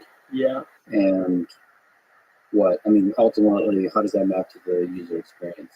Trying to get Yeah, the two things that it maps to is you can now make your cache a lot larger because you've less space allocated to the KV cache. You can make cache a lot more aggressively and a lot more things. You get more cache hits, which are helpful for reducing the time to first token for the reasons that were kind of described earlier. And then the second being when you start doing inference with more and more requests and larger batch sizes, you don't see much of a slowdown as it's generating tokens. The speed of that. But it also allows you to make your prompt bigger. Yeah. So the size of your KV cache is both the size of all your prompts multiplied by the number of prompts being processed in parallel. So you could increase either of those dimensions, right? The batch size or the size of your prompts without degrading the latency of generating tokens. All right, you wrote a blog post, Shadow Workspace. Yeah. Iterating on code in the background. Yeah. So what's going on? So to be clear, we want there to be a lot of stuff happening in the background, and we're experimenting with a lot of things. Right now, we don't have much of that, other than like the cache warming or like figuring out the right context to goes into or command kit prompts, for example. But the idea is, if you can actually find computation in the background, then you can help the user maybe like at a slightly longer time horizon than just predicting the next few lines that you're going to make, but actually like in the next 10 minutes, what are you going to make? And by doing it in the background, you can spend more computation doing that. And so the idea of the Shadow Workspace that we implemented, and we use it internally for like experiments, is that to actually get advantage of doing stuff in the background, you want some kind of feedback signal to give back to the model, because otherwise, like you can get higher performance by just letting the model think for longer. And so like O1 is a good example of that. But another way you can improve performance is by letting the model iterate and get feedback. And so one very important piece of feedback when you're a programmer is the language server, which is this thing. It exists for most of our languages, and there's like a separate language server per language. And it can tell you, you're using the wrong type here, and then gives you an error. Or it can allow you to go to definition and sort of understands the structure of your code. So language servers are extensions developed by, like there's a TypeScript language server developed by the TypeScript people, a Rust language server developed by the Rust people, and then they all interface over the language server protocol to VS Code. So that VS Code doesn't need to have all of the different languages built into VS Code, but rather you can use the existing compiler infrastructure. For linting purposes? It's for linting. It's for going to definition. and if we're like seeing the right types that you're using. So it's doing type checking also. Yes, type checking and going to references. And that's like when you're working in a big project, you kind of need that. If you don't have that, it's like really hard to code in a big project. Can you say again how that's being used inside Cursor, the language server protocol communication thing? So it's being used in Cursor to show to the programmer, just like in Cursor. But then the idea is you want to show that thing information to the models, the AI models. And you want to do that in a way that doesn't affect the user, because you want to do it in buffer. And so the idea behind the Shadow workspace was, okay, like one way we can do this is we spawn a separate window of Cursor that's hidden. And so you can set this flag in election is hidden. There is a window, but you don't actually see it. And inside of this window, the AI agents can modify code however they want, as long as they don't save it, because it's still the same folder. And then can get feedback from the linkers and go to the finish and iterate. So like literally run everything in the background, like as if right. Yeah. Then maybe we run the code. So that's the advanced version. Okay. That's what you want. And a lot of the blog post is actually about how do you make that happen, because it's a little bit tricky. You want it to be on the user's machine so that it exactly mirrors the user's environment. And then on Linux, you can do this cool thing where you can actually mirror the file system and have the AI make changes to the files, and it thinks that it's operating on the file level, but actually that's stored in memory, and you can create this kernel extension to make it work. Whereas on Mac and Windows, it's a little bit more difficult, but it's a fun technical problem. So that's fine. One maybe hacky but interesting idea that I like is holding a lock on saving. And so basically you can then have the language model kind of hold the lock on saving to disk.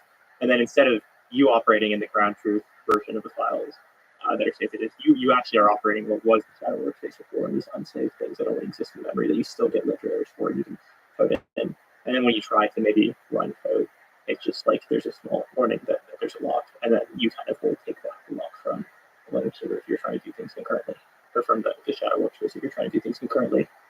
It's such an exciting feature, by the way.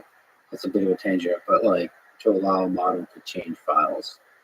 It's scary for people, but like it's really cool to be able to just like let the agent do a set of tasks, and you come back the next day and kind of observe, like it's a colleague or something like that. Yeah. And I think there may be different versions of like runnability, where for the simple things where you're doing things in the span of a few minutes on behalf of the user as they're programming, it makes sense to make something work locally on the machine. I think for the more aggressive things, where you're making larger changes that take longer periods of time, you'll probably want to do this in some sandbox remote environment. And that's another incredibly tricky problem of how do you exactly reproduce, or mostly reproduce, to the point of it being effectively equivalent for running code, the user's environment with this remote sandbox. I'm curious, what kind of agents do you want for coding?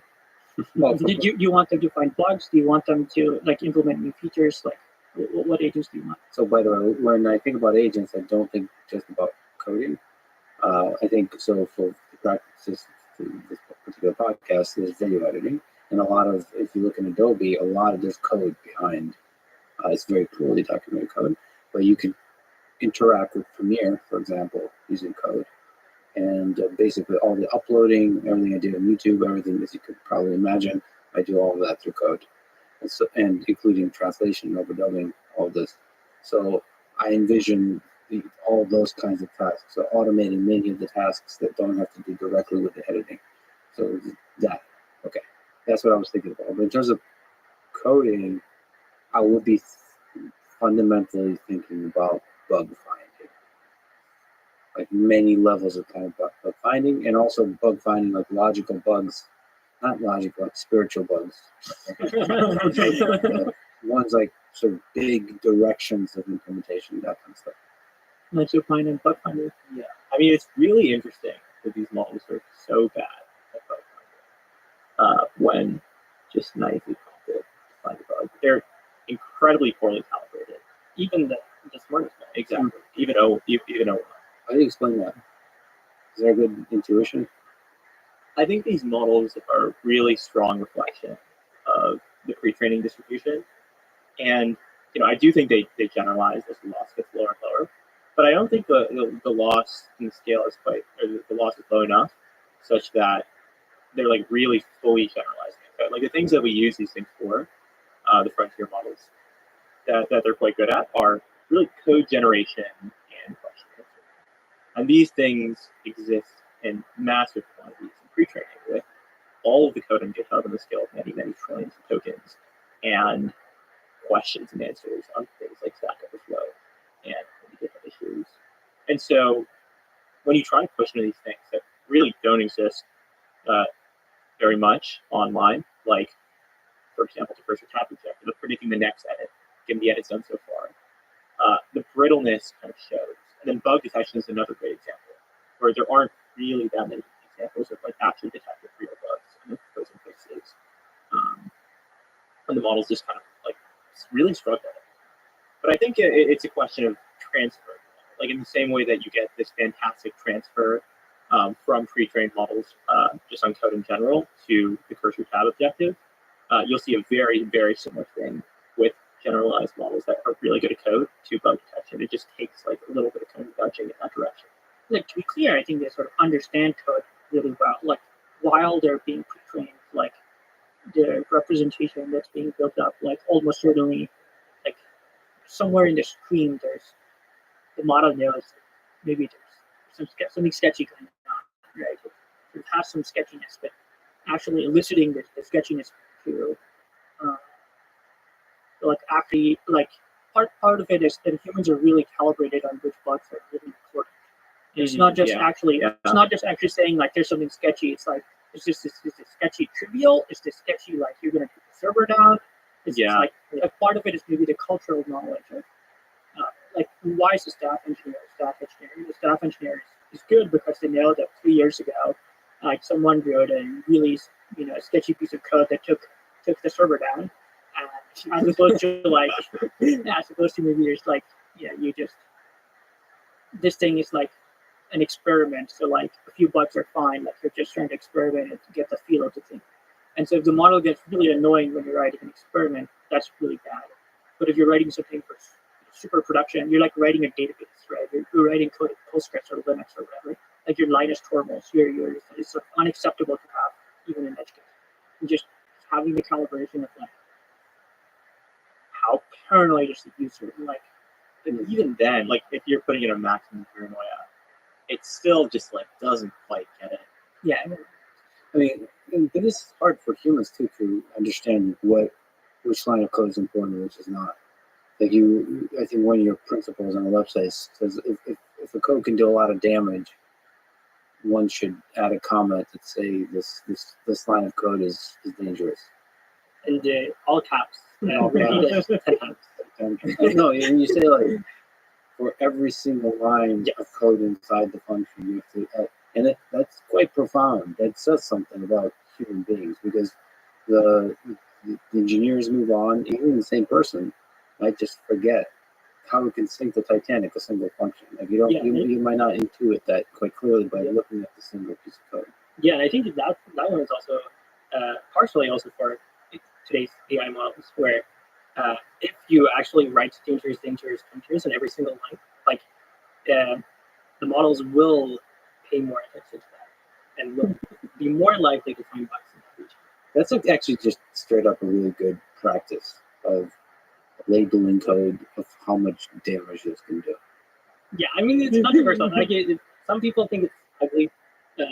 Well, I actually think it's like I actually think this is one of the things I learned from Aria is like I sort of aesthetically I don't like it, but I think there's certainly something where like, it's useful for the models, and humans just forget a lot, and it's really easy to make a small mistake and cause like bring down just bring down the server and of course we like test a lot or whatever. There's always these things that can be very true. Yeah, like with just normal doc strings, I think people will often just when they make a change and think, oh, I know how to do this, and you kind of really need to point it out. Yeah, you have to be reminded that you're doing a lot of damage. It's like we don't really think about that. You think about, okay, how do I figure out how this works so I can improve it? You don't think about the other direction. Until we have formal verification, then you can do whatever you want, and you know for certain that you have not verified so far. That's the proof. But concretely, what do you think that future would look like? I think people will just not write tests anymore, and the model will suggest, like you write a function, the model will suggest a spec, and you review the spec, and in the meantime, smart reasoning model computes a proof that the implementation follows the spec, and I think that happens for most functions. Do you think this gets at a little bit some of the stuff you were talking about earlier with the difficulty of specifying intent for what you want in software? Where sometimes it might be, because the intent is really hard to specify, it's also then going to be really hard to prove that it's actually matching whatever your intent is. Like you think that spec is hard to do. Yeah, or just like for a given spec, maybe you can, I think there is a question of like, can you actually do the formal verification? Like that's like, is that possible? I think that there's like more to dig into there. But then also, Even if you have the spec. If you have the spec, how do you you have have the spec. Is the spec within the natural language? Yeah, How do you map the No, spec? I think that's the spec. But how easy would Okay, that be? so then I think that you care about things that are not going to be easily specified in the spec anyway. I see. Yeah. Yeah. Maybe an argument against formal verification is like, Yeah. The worry But- is there's this but- massive document. replacing I- something like yeah. unit tests. Sure. Yeah. Um, I think you can probably also evolve the spec languages to capture some of the things that they don't really capture. But I don't know. I think it's very thing. And you're speaking not just about like single functions. You're speaking about entire code bases. I think entire code bases is harder, but that is what I would love to have. And I think it should be possible. And because you can even, there's like a lot of work recently where you can prove formally verified down to the hardware. So like you formally verify the C code, and then you formally verify through the GCC compiler, and then through the Verilog down to the hardware. And that's like an incredibly big system, but it actually works. And I think big code bases are sort of similar in that they're like multi-layered system. And if you can decompose it and formally verify each part, then I think it should be possible. I think the specification problem is a real problem, but how do you handle that? Or how do you handle, I guess, external dependencies like calling the Stripe API? You Stripe like write a spec for the But like you can't do API. this for everything. Like, can you do this for everything you use? Like, how do you do it for if there's a language model? Like maybe like people will use language models as primitives in programming, right? And there's like a dependence on it. Like how do you now prove that? I think you might be able to prove that. So Prove what about that? I think it feels possible that you could actually prove that a language model is a line, for example. Or like you can prove that it actually gives the right answer. Yeah, that is. I mean, that's Yeah. if it's possible. It's your I have a dream speech. If it's possible, that will certainly help with making sure your code doesn't have bugs and making sure AI doesn't destroy all human civilization. So the full spectrum of AI safety to just bug finding. So you said the models struggle with bug finding. What's the hope? And my hope initially is, and I can let Michael chime in too, but it was like there's, it should first help with the stupid bugs. Like it should very quickly catch the stupid bugs. Like off by one errors. Like sometimes you write something in a comment and do the other way. It's like very common. Like I do this. I write like less than in a comment and like I maybe write it or something. And the model is like, yeah, it looks sketchy. Like, you sure you want to do that? But eventually it should be able to control it. Yeah, and I think that it's also important to note that this is having good bug finding models feels necessary to get to the highest reaches of having AI do more and more programming for you, where you're going to, if the AI is building more and more of the system for you, you need to not just generate, but also verify. And without that, some of the problems that we talked about before with programming with these models will just become untenable. So it's not just for humans, like you write a bug, I write a bug, find the bug for me, but it's also being able to verify the AI's code and check it is really important. Yeah, and then how do you actually do this? Like we have had a lot of contentious dinner discussions of how do you actually cook bug model. But one very popular idea is, it's kind of potentially easy to introduce a bug than actually finding the bug. And so you can train a model to introduce bugs in existing code. And then you can train a reverse bug model then that can find bugs using this synthetic data. So that's like one example. But yeah, there are lots of ideas. You could also do a bunch of work, not even at the model level, of taking the biggest models and then maybe giving them access to a lot of information that's not just the code. Like it's kind of a hard problem to like stare at a file and be like, where's the bug? And that's hard for humans often, right? And so often you have to run the code and being able to see things like traces and stuff through the debugger. There's whole nother direction where it like kind of comes toward that. And it could also be that there are kind of two different product form factors here. It could be that you have a really specialty model that's quite fast, that's kind of running in the background and trying to spot bugs. And it might be that sometimes, sort of to Arvid's earlier example about, some nefarious input box bug, might be that sometimes you want to like, there's a bug, you're not just like checking hypothesis free, you're like, this is a problem, I really want to solve it. And you zap that with tons and tons and tons of compute, and you're willing to put in like $50 to solve that bug or something even more. Have you thought about integrating money into this whole thing? Like I would pay probably a large amount of money for if you found a bug, or even generated code that I really appreciated. Like I had a moment a few days ago when I started using Cursor where it generated perfect 3 functions for interacting with the YouTube API to update captions and for localization like in different languages. The API documentation is not very good, and the code across, like if I googled it for a while, I couldn't find exactly. There's a lot of confusing information, and Cursor generated it perfectly. And I just sat back, I read the code, I was like, this is correct. I tested it, it's correct. I was like, I want a tip. I want a button that goes, here's $5.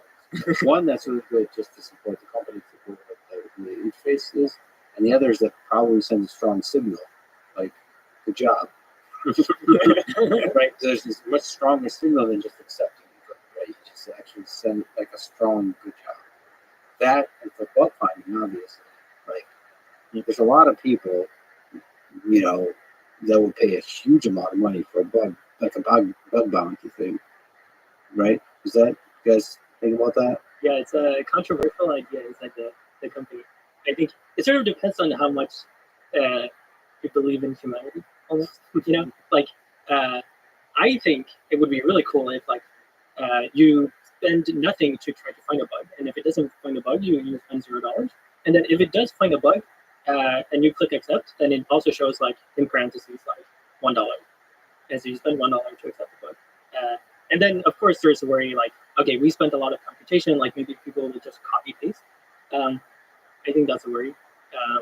And then there's also the worry that like introducing money into the product makes it like kind of, like it doesn't feel as fun anymore. Like you have to like think about money, and all you want to think about is like the code.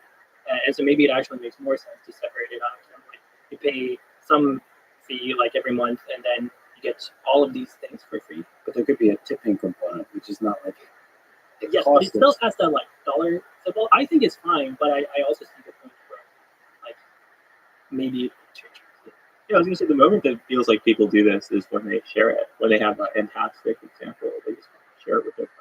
There is also a potential world where there's a technical solution to this, like on our system problem too, where if we can get to a place where we understand the output of the system, or to the stuff we were talking about with like, error checking with the LSP and then also running the code. But if you could get to a place where you could actually somehow verify, oh, I have fixed the bug, maybe then the bounty system doesn't need to rely on the honor system too. How much interaction is there between the terminal and the code? Like how much information is gained from if you run the code in the terminal? Like can you do like a loop where it runs the code and suggests how to change the code if the code in runtime gives an error? Because right now they're separate worlds completely. Like I know you can like do Control K inside the terminal to help you write the code. You can use terminal context as well inside of check, rank, everything. We don't have the looping part yet, so we've spec something that this could make a lot of sense. But there's a question of whether it happens in the foreground too, or if it happens in the background, like what we've been discussing. Sure, the background's pretty cool. Like you could do running the code in different ways. Plus, there's a database side to this, which how do you protect it from not modifying the database? But okay. I mean, there's certainly cool solutions there. There's this new API that is being developed for. It's not in AWS, but yeah, it's certainly. I think it's in Planet Scale. I don't know if Planet Scale was the first one to add it. It's this ability to sort of add branches to a database, which is like if you're working on a feature and you want to test against a broad database, but you don't actually want to test against a broad database, you could sort of add a branch to the database. And the way to do that is to add a branch to write a head log. And there's obviously a lot of technical complexity in doing it correctly. I guess database companies need new things to do. They have good databases now, and I think like Turbo Buffer, which is one of the databases we use, is going to add maybe branching to the log, and so maybe the AI agents will use branching. We'll like test against some branch, and it's sort of going to be a requirement for the database to like support branching or something. It'd be really interesting if you could branch a file system. Right. Yeah. I feel like everything needs branching. Yeah. Yeah, it's the problem with the multiverse, right? Like if you branch on everything, it's like a lot. I mean, there's obviously these like super clever algorithms to make sure that you don't actually use a lot of space or CPU. Okay, this is a good place to ask about infrastructure. So you guys mostly use AWS. What are some interesting details? What are some interesting challenges? Why did you choose AWS? Why is AWS still winning? AWS is just really good. It's really good. Like, whenever you use an AWS product, you just know that it's going to work. Like, it might be absolute hell to go through the steps to set it up. Why is the interface so horrible? Because it's just so good. It doesn't need to be Nature of winning. I think it's exactly. Yeah. But AWS, you can always trust. Like, it will always work. And if there is a problem, it's probably your problem. Okay. Is there some interesting like challenges to you guys a pretty new startup to get scaling to like to so many people? And Yeah, I think that it has been an interesting journey, adding each X for 0 to the request per second. But you run into all of these with like the general components you're using for caching and databases. Run into issues as you make things bigger and bigger, and now we're at the scale where we get like into overflows in our tables and things like that. And then also there have been some custom systems that we built, like for instance our retrieval system for computing a semantic index for codebase and answering questions about a codebase that have continually, I feel like, been one of the trickier things to scale. I have a few friends who are super senior engineers, and one of their sort of lines is like, it's very hard to predict where systems will break when you scale them.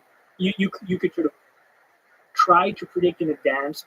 Like there's always something weird that's going to happen when you have this extra in your head.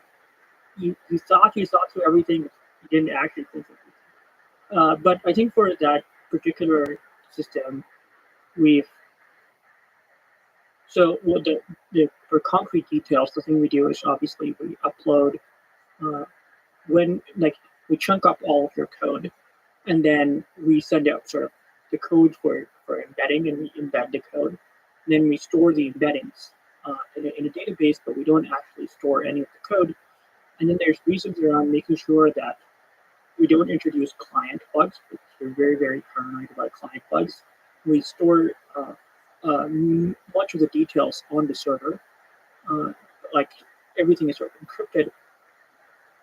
So one of the technical challenges is always making sure that the local index, the local code base state, is the same as the state that is on the server.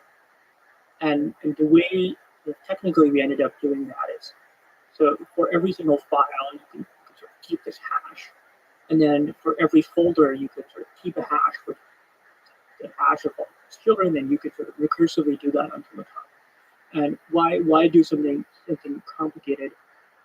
One thing you could do is you could keep a hash for every file. Then every minute you could try to download the hashes that are on the server, figure out what are the files that don't exist on the server. Maybe you just created a new file, maybe you just deleted a file, maybe you checked out a new branch, and try to reconcile the state between the client and the server. But that introduces like absolute ginormous network overhead, both on the client side, and nobody really wants us to hammer their Wi-Fi all the time if you're using Prism. But also, like, I mean, it would introduce like ginormous overhead on the database. And it would sort of be reading the tens of terabyte database, sort of approaching like 20 terabytes or something database like every second. That's just kind of crazy. You definitely don't want to do that. So what you do, you just try to reconcile the single hash, which is at the root of the project. And then if something mismatches, then you find where all the things disagree. Maybe you look at the children and see if the hashes match, if the hashes don't match, go look at their children and so on. But you only do that in the scenario where things don't match. And for most people, most of the time, the hashes match. So it's kind of like hierarchical reconciliation. Yeah, something like that. Yeah, it's called a Merkle. Yeah. I mean, so yeah, this is cool to see that you kind of have to think through all these problems. And I mean, the point of, like, the reason it's gotten hard is just because, like, the number of people using it, and some of your customers have really, really large code bases, to the point where we originally wrote a dark code base, which is big. I mean, it's just not the size of some company that's been there for 20 years, and there's an enormous number of files, and you sort of want to scale that across programmers. There's all these details where, like, building the simple thing is easy, but scaling it to a lot of people, a lot of companies is obviously a difficult problem, which is sort of independent of actually. So that there's part of this. Given our current solution is also coming up with new ideas. Obviously, we're working on, but then scaling up that in the last few months. Yeah, and there are a lot of clever things, like additional things that go into this indexing system. For example, the bottleneck in terms of costs is not storing things in the database. The database is actually embedding the code. And you don't want to re-embed the code base for every single person in the company that is using the same exact code, except for maybe there's a different branch with a few different files where they've made a few local changes. And so, because, again, embeddings are the bottleneck, we do one clever trick and not have to worry about, like, the complexity of, like, dealing with branches and the other databases where you just have some cache on the actual vectors computed from the hash of the other check. Mm-hmm. And so this means that when the nth person in a company goes and invents their code base, it's really, really fast. And you do all this without actually storing any code on the servers at all. No code data is stored. We just store the vectors in the vector database and vector cache. What's the biggest gains at this time you get from indexing the code base? Like, just out of curiosity, like what benefit do users have? It seems like longer term there'll be more and more benefit, but in the short term, just asking questions of the code base, what's the usefulness for that? I think the most obvious one is just you want to find out where something is happening in your large code base, and you sort of have a fuzzy memory of, okay, I want to find the place where we do X, but you don't exactly know what to search for in a normal text search. And so you ask the chat, you hit Command Enter to ask with the code base chat, and then very often it finds the right place. I think, like you mentioned, in the future, I think this is only going to get more and more powerful. Where we're working a lot on improving the quality of our retrieval, and I think the ceiling for that is really, really much higher than people give credit for. One question that's good to ask here: have you considered, and why haven't you much done sort of local stuff to where you can do it seems like everything we just discussed is exceptionally difficult to do. Right? To go to the cloud, you have to think about all these things with the caching and the large code base with a large number of programmers are using the same code base. You have to figure out the puzzle of that. A lot of it, most software just does stuff, this heavy computational stuff locally. So have you considered doing sort of embeddings locally?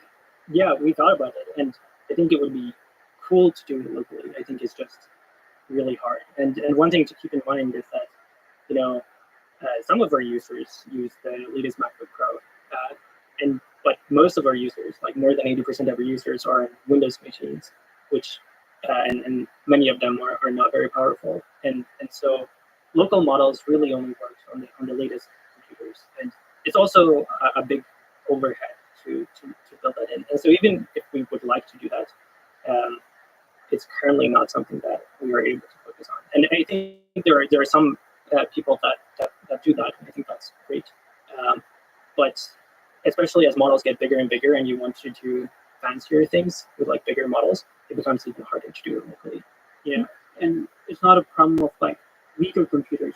It's just that, for example, if you're some big company, right, have big company code base, it's just really hard to process big company code base even on the beefiest MacBook Pros. Yeah. So even if it's not even a matter of like if you're just like a student or something, I think if you're like the best programmer at a big company, you're still going to have a horrible experience if you do everything locally. You could do it and sort of scrape by, but again, it wouldn't be fun anymore. Yeah, like an approximate nearest neighbors and those massive code bases that just speed up your memory and your CPU.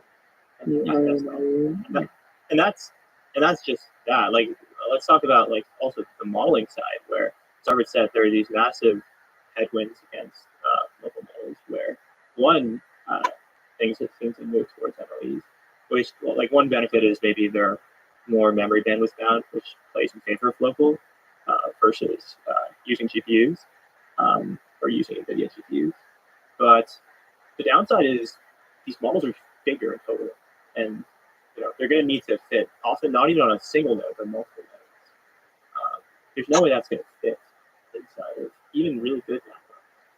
And I think especially for coding, it's not a question as much of like, does it clear some bar of like the model's good enough to do these things, and then like we're satisfied, which may be the case for other problems, and maybe where local models shine. But people are always going to want the best, the most intelligent, the most capable things, and that's going to be really, really hard to run almost all people locally. Don't you want the most capable model? You want Sonnet, and also with O. I like how you're picking me. Would you be satisfied with the Fourier model? I'm one of those, but there's some people that like to do stuff locally, especially like that really. There's a whole obviously open source movement that kind of resists, and it's good that they exist actually because you want to resist the power centers that are growing. There's actually an alternative to local models that I am particularly fond of. I think it's still very much in the research stage, but you could imagine to do homomorphic encryption for language model inference. So you encrypt your input on your local machine, then you send that up, and then the server can use lots of computation. They can run models that you cannot run locally on this encrypted data, but they cannot see what the data is. And then they send back the answer, and you decrypt the answer, and you can see the answer. So I think that's still very much research, and all of it is about trying to make the overhead lower, because right now the overhead is really big. But if you can make that happen, I think that would be really, really cool, and I think it would be really, really impactful. Because I think one thing that's actually kind of worrisome is that as these models get better and better, they're going to become more and more economically useful. And so more and more of the world's information and data will flow through, one or two centralized actors. And then there are worries about, there can be traditional hacker attacks, but it also creates this kind of scary part where if all of the world's information is flowing through one node in plain text, you can have surveillance in very bad ways. And sometimes that will happen for, initially will be like good reasons, like people will want to try to protect against like bad actors using AI models in bad ways. And then you will add in some surveillance code, and then someone else will come in and, you're in a slippery slope, and then you start doing bad things with a lot of the world's data. And so I'm very hopeful that we can solve homomorphic encryption. Doing privacy preserving machine learning. But I would say like that's the challenge we have with all software these days. It's like there's so many features that can be provided from the cloud, and all of us increasingly rely on it and make our life awesome, but there's downsides, and that's why you rely on really good security to protect from basic attacks. But there's also only a small set of companies that are controlling that data, and they obviously have leverage and they can be infiltrated in all kinds of ways. That's the world we live in. Yeah, That's I mean, the thing I'm just actually quite worried about is sort of the world where Anthropic has this responsible scaling policy, where we're on like the low ASLs, which is Anthropic of the models, but as we get to like quote unquote ASL 3, ASL 4, whatever models, which are sort of very powerful, but for mostly reasonable security reasons, you would want to monitor all the prompts. But I think that's sort of reasonable and understandable where everyone is coming from. But man, it'd be really horrible if sort of like all the world's information sort of monitored that heavily. It's way too centralized. It's like sort of this like really fine line you're walking. Where on the one side, like you don't want the models to go rogue. On the other side, like with humans, like Yeah. I don't know if I trust like all the world's information to pass through like three model providers. yeah. Why do you think it's different than cloud providers? Because I think this is a lot of this data would never have gone to the cloud providers in the first place. Where this is often like you want to give more data to the models, you want to give personal data that you would never have put online in the first place to these companies or to these models. And it also centralizes control, where right now for cloud you can often use your own encryption keys, and it just can't really do much. But here is just centralized actors that see the exact plain text that they're reading. On the top of the context, that's actually been a friction for me. When I'm writing code, in Python, there's a bunch of stuff imported. You could probably intuit the kind of stuff I would like to include in the context. Is there, how hard is it to auto figure out the context? It's tricky. I think we can do a lot better at like computing the context automatically in the future. One thing that's important to note is there are trade-offs with including automatic context. So the more context you include for these models, first of all, this are, and the more expensive those requests are, which means you can then do less model calls and do less fancy stuff in the background. Also, for a lot of these models, they get confused if you have a lot of information in the prompt. So the bar for accuracy and for relevance in the context you include should be quite high. But this is already we do some automatic context in some places within the product. It's definitely something we want to get a lot better at.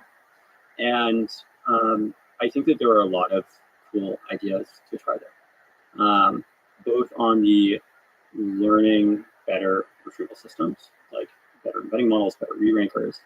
I think that there are also cool academic ideas, stuff we've tried out internally, but also the field is grappling with writ large about can you get language models to a place where you can actually just have the model itself like understand a new corpus of information.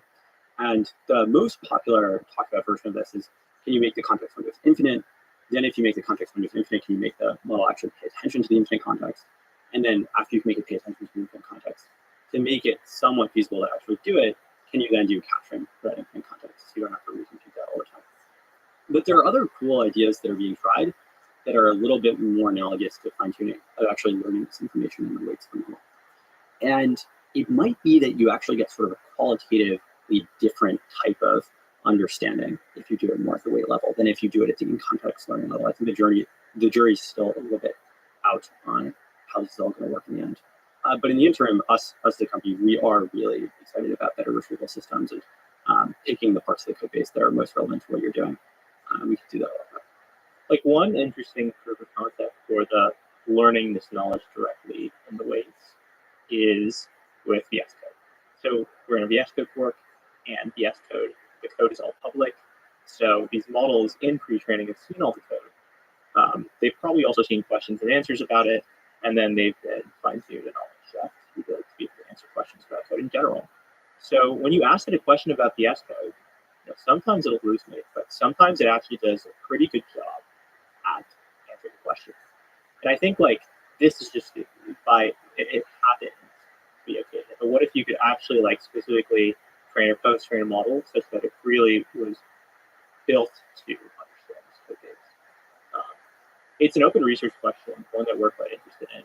And then there's also uncertainty of like, do you want the model to be the thing that end to end is doing everything, i.e., it's doing the retrieval in its internals and then kind of answering the question, creating the code, or do you want to separate the retrieval from the frontier model, where maybe you'll get some really capable models that are much better than like the best open source ones in a handful of months, and then you'll want to separately train a really good open source model to be the retriever, to be the thing that feeds in the context to these larger models. Can you speak a little more to the post-training a model to understand the code base? Like, what do you mean by that? Is this a synthetic data direction? Is this? Yeah, I mean, there are many possible ways you could try doing it. There's certainly no shortage of ideas. It's just a question of going in and like trying all of them and being empirical about which one works best.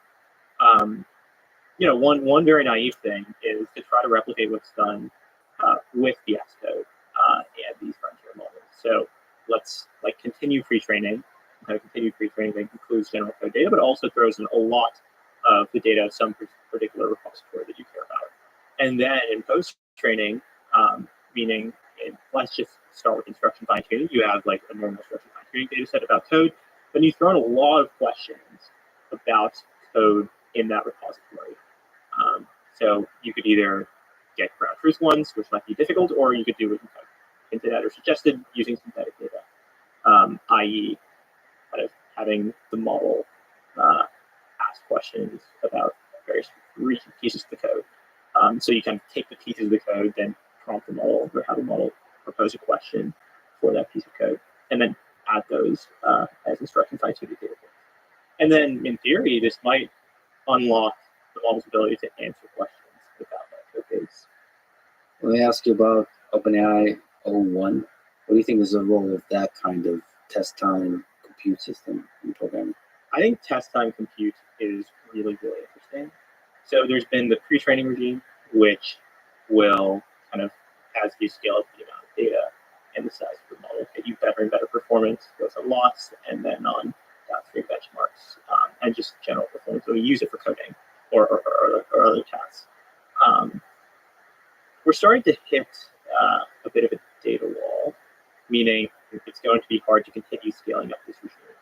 And so scaling up test time compute is an interesting way of now, increasing the number of inference time flops that we use, but still getting as you increase the number of flops used inference time, getting corresponding improvements in performance of these models. Traditionally, we just have to literally train a bigger model that always used that many more flops. But now we could perhaps use the same size model and run it for longer to be able to get an answer at the quality of a much larger model. And so the really interesting thing I like about this is there are some problems that perhaps require 100 trillion parameter model intelligence trained on 100 trillion tokens. But that's like maybe 1%, maybe like 0.1% of all queries. So are you going to spend all of this effort, all of this compute, train the model that costs that much and then run it so infrequently? It feels completely wasteful when instead you get the model that you train the model that's capable of doing the 99.9% queries, then you have a way of inference time running it longer for those few people that really, really want max intelligence. How do you figure out which problem requires what level of intelligence? Is that possible to dynamically figure out when to use GPT-4, when to use a small model, and when you need the 01? I mean, yeah, that's an open research problem, certainly. I don't think anyone's actually cracked this model routing problem quite well. We'd like to. We have like initial implementations of this for something like Cursor Tab. But at the level of like it's going between 4.0 Sonnet to 01. It's a bit trickier. Like there's also questions like what level of intelligence do you need to determine if the thing is too hard for the 4-level model. Maybe you need the 1-level model. It's really unclear. But you mentioned so there's a pre-training process, and there's post-training, and there's a test time compute. Is that fair to sort of separate? Where's the biggest gains? Well, it's weird because like test time compute, there's like a whole training strategy needed to get test time compute to work. And the other really weird thing about this is no one, like outside of the big labs, and maybe even just OpenAI, no one really knows how it works. Like there have been some really interesting papers that show hints of what they, and so perhaps they're doing something with tree search using process reward models. But yeah, I think the issue is we don't quite know exactly what it looks like, so it would be hard to kind of comment on like where it fits in. I would put it in post training, but maybe like the compute spent for this kind of for getting test time compute to work for a model is going to dwarf pre-training eventually. So we don't even know if O1 is using just like chain of thought RL. We don't know how they're using any of these. We don't know anything. It's fun to speculate. Like if you were to build a competing model, what would you do? Yeah. So one thing to do would be, I think you probably need to train process reward model, which is, so maybe we can get into reward models and outcome reward models versus process reward models.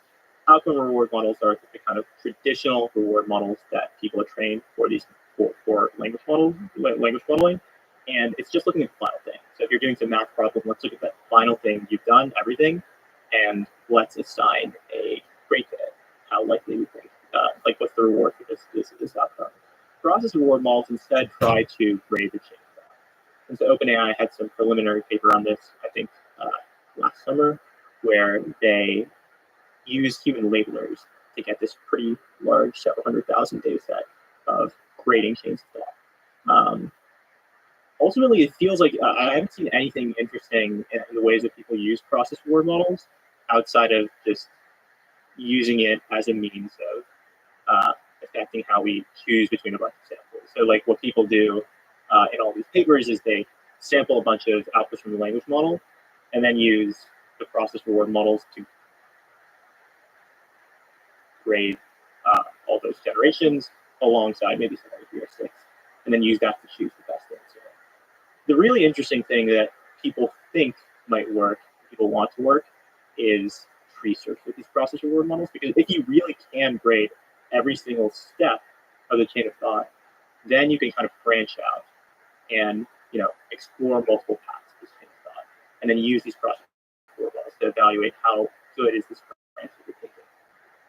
Yeah, when the quality of the branch is somehow strongly correlated with the quality of the outcome at the very end. So like you have a good model, you know which branch you take. So not just this in the short term, like in the long term. And like the interesting work that I think has been done is figuring out how to properly train the process, or the interesting work that has been open sourced and people I think talk about is how to train the process reward models, maybe in a more automated way. I could be wrong here, could not be mentioning something, but I haven't seen anything super that seems to work really well for using the process reward models creatively to do tree search and code. This is kind of an AI safety, maybe a bit of a philosophy question. So OpenAI says that they're hiding the chain of thought from the user. And they've said that was a difficult decision to make. They, instead of showing the chain of thought, they're asking the model to summarize the chain of thought. They're also in the background saying they're going to monitor the chain of thought to make sure the model is not trying to manipulate the user, which is a fascinating possibility. But anyway, what do you think about hiding the chain of thought? One consideration for OpenAI, and this is completely speculative, could be that they want to make it hard for people to distill these capabilities out of their model. It might actually be easier if you had access to that hidden chain of thought to replicate the technology, because that's pretty important data, like seeing the steps that the models have to get to the final result. So you could probably train on that also. And there was sort of a mirror situation with this, with some of the large language model providers, and also this is speculation, but some of these APIs used to offer easy access to log probabilities for all the tokens that they're generating, and also log probabilities of recon tokens. And then some of these APIs took those away. And again, complete speculation, but one of the thoughts is that the reason these were taken away is if you have access to log probabilities, similar to this hidden chain of thought, that can give you even more information to try and distill these capabilities out of the APIs, out of these biggest models you control. As an asterisk on also the previous discussion about us integrating O1, I think that we're still learning how to use this model. So we made O1 available in Cursor because, like, when we got the model, we were really interested in trying it out. I think a lot of programmers are interested in trying it out. But O1 is not part of the default cursor experience in any way yet. And we still haven't found a way to get integrated into an edit into the editor in a way that we reach for every hour, maybe even every day. And so I think that the jury's still out on how to use them all. And we haven't seen examples yet of people releasing things where it seems really clear, like, oh, that's like not the use case. The obvious one to turn to is maybe this can make it easier for you to have these background things running, right? To have these models in loops, to have these models be agentic. But we're still discovering. To be clear, we have ideas. We just need to try and get something incredibly useful before we put it out there. But it has these significant limitations. Like, even like barring capabilities, it does not stream, and that means it's really painful to use for things where you want to supervise the output. Instead, you're just waiting for the wall effect to show up. Also, it does feel like the early innings of custom computing search, where it's just like a very, very much a V0.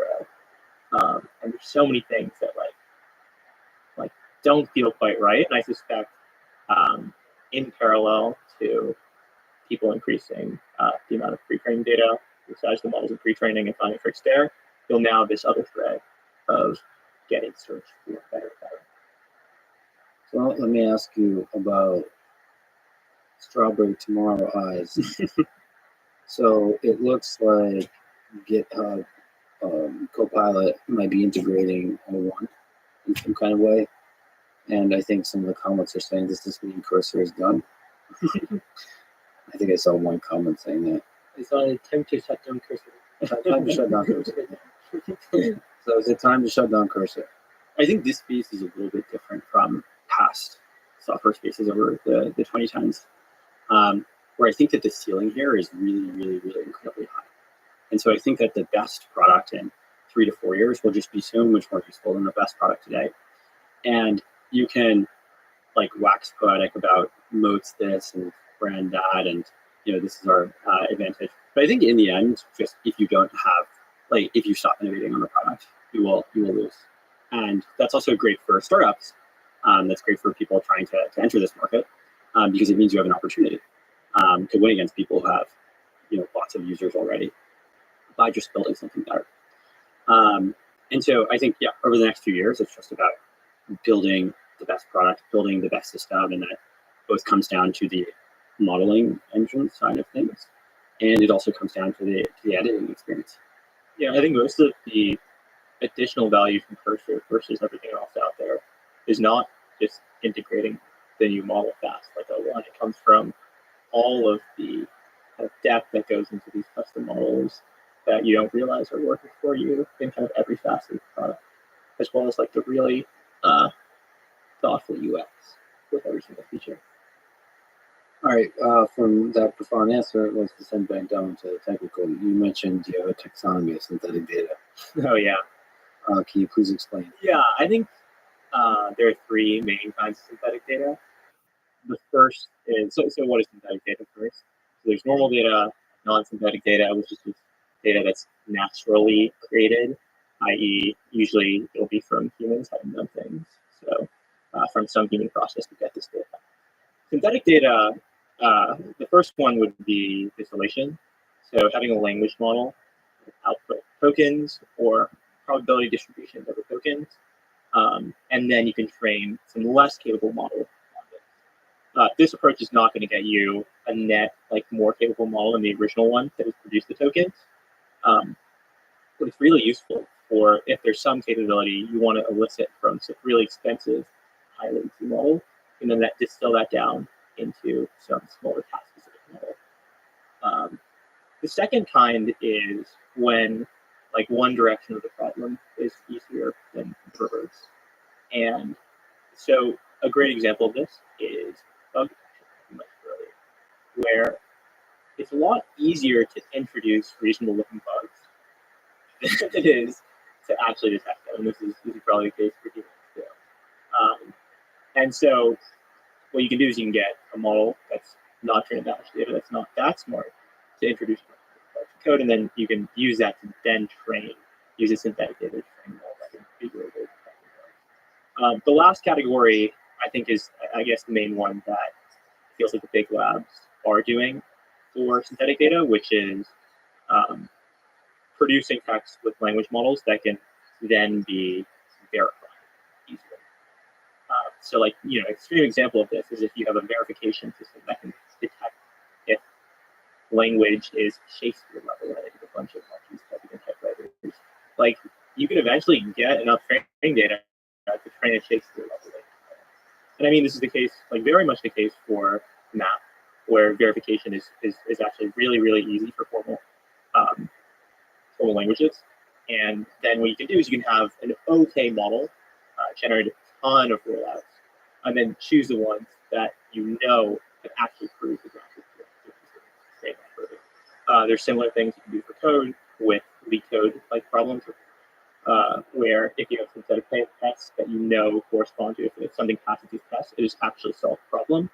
You can do the same thing with re-verify the test and then train the model the outputs that have passed the test.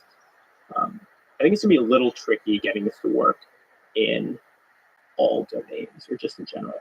Like having the perfect verifier feels really, really hard to do with just like open-ended miscellaneous tasks you give the model, or more like long horizon tasks, even in coding. That's because you're not as optimistic as I'm. But yeah. So that third category requires having a verifier.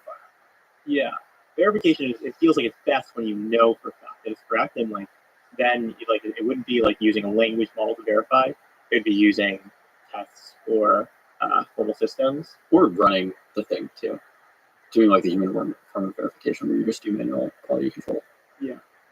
But like the language model version of that, where it's like running the thing that actually understands the output. Yeah, that's sort of somewhere between. Yeah, I think that's the category that is most likely to result in massive change. What about RL with feedback aside, RLHF versus RLAIF? What's the role of that in getting better performance on the models? Yeah, so RLHF is when the reward model you use is trained from some labels you collected from humans in the feedback. I think this works if you have the ability to get a ton of human feedback for this kind of task that you care about. RLAIF is interesting because you're kind of depending on, like, this is actually kind of going to, it's depending on the constraint that verification is actually a decent bit easier than generation. Because it feels like, okay, like, what are you doing? You're using this language model to look at the language model outputs and then prove the language model. But no, it actually may work if the language model has a much easier time verifying the solution than it does generating it. Then you actually could perhaps get this kind of proficiency. But I don't think it's going to look exactly like that. The other thing you could do is that we kind of do is like a little bit of a mix of where usually the model is actually quite correct, and this is the case for first attack at picking between like two possible generations of what is the better one, and then it just needs like a little bit of human nudging with only like on 50, 100 examples to like kind of align that prior the model has with exactly what you want. It looks different than I think normal RLHF, where you usually train these little models in example. What's your intuition when you compare generation and verification, or generation and ranking? Is ranking way easier than generation? My intuition would just say, yeah, probably it should be. Like, this is kind of going back to, like, if you believe P does not equal NP, then there's this massive class of problems that are much, much easier to verify than actually proving it. I wonder if the same thing would prove P not equal to NP or P equal to NP. That would be really cool. That'd be a whatever fields model by AI. Who gets the credit? Another open philosophical question. I'm actually surprisingly curious what's like a good bet for when AI will get the fields medal would be. I actually don't have. Mon specialty? I don't know what a Mon spec is. Oh, sorry, Nobel Prize or field medal? Feels metal. Feels metal level. Feels metal needs to solve. Field medal comes first. Well, you would say that. But it's also this like isolated system. Yeah. Like I don't even know if I don't need to do. I feel like that's much 20, more clear. It felt like the path to get to IMO was a little bit more clear because it already could get a few IMO problems, and there were a bunch of low hanging fruit given the literature at the time of like what tactics people could take. I think I'm one much less versed in the space of theorem proving now, and two, less intuition about how close we are to solving these really, really hard token problems. So you think you'll be field medal first, so you won't be like in physics or in. Oh, 100%. I think that's probably more likely. Like it's probably much more likely that they'll get them. Yeah. Well, I think it goes to like I don't know, like BSD, which is a great for data projection, where you like factor in these like hard math problems, which is like actually really hard. It's sort of unclear what the path to get even a solution looks like. Like we don't even know what a path looks like, let alone. And you go by the idea that this is like an isolated system. You can actually have a good reward system. It feels like it's easier to train for that. I think we might get fields metal before the AGI. I mean, I'd be very happy. I'd be very happy. But I don't know if I think 2028, 2030. What field medal? Feels metal. Oh. It's feels like forever from now, given how fast things have been going. Speaking of how fast things have been going, let's talk about scaling laws. So for people who don't know, maybe it's good to talk about this whole idea of scaling laws. What are they? Where do things stand? And where do you think things are going? It was interesting. The original scaling laws paper by OpenAI was slightly wrong because I think of some issues they did with learning rate schedules. And Chinchilla showed a more correct version. And then from then, people have again kind of deviated from doing the compute optimal thing because people start now optimizing more so for making the thing work really well, given an inference budget. But I think there are a lot more dimensions to these curves than what we originally used of just compute, number of parameters and data. Like inference compute is the obvious one. I think context length is another obvious one. So if you care, like let's say you care about the two things of inference compute and then context window, maybe the thing you want to train is some kind of epsilon because they're much cheaper and faster at super long context. And even if maybe it has 10x worse scaling properties during training, you need to spend 10x more compute to train the thing to get the same level of capabilities.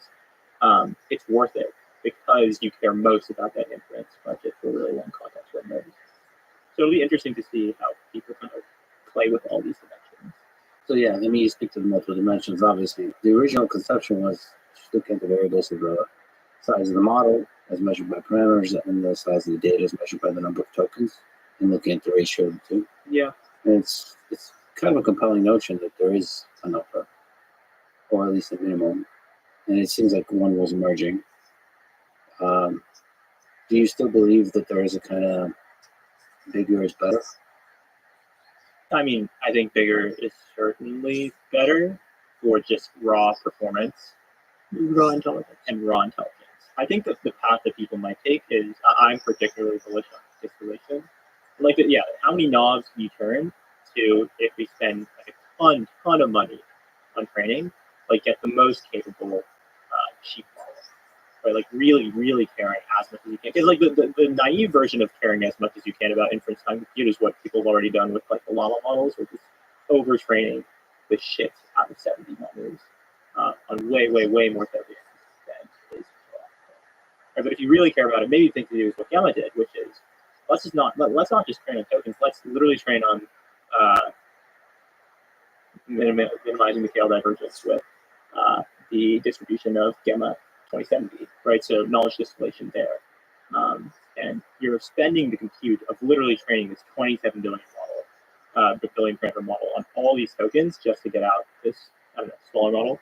And the distillation gives you just a faster model. Smaller means faster. Yeah, distillation in theory is, I think, getting out more signal from the data that you're training on. And it's like it's perhaps another way of getting over not like completely over, but like partially helping with the data wall, where like you only have so much data to train on. Let's like train this really, really big model on all these tokens, and we'll distill it into this smaller one, and maybe we can get more signal per token for this much smaller model than we would have originally trained it.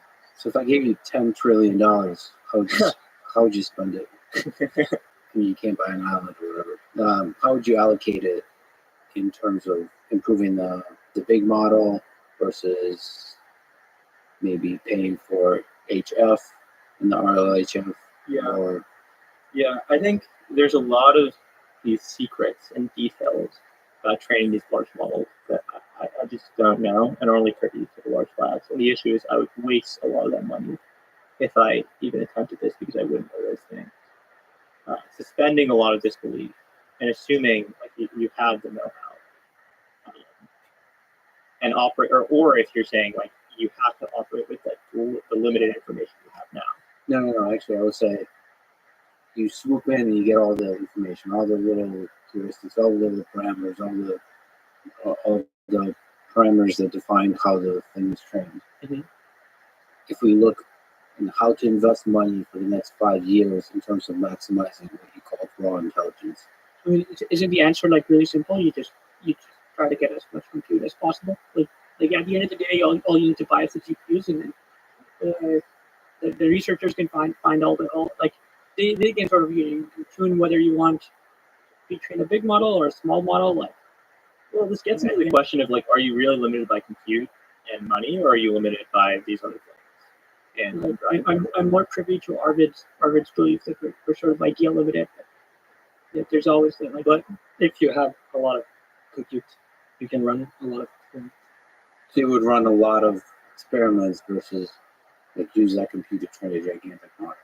I would, but I do believe that we are limited in terms of ideas.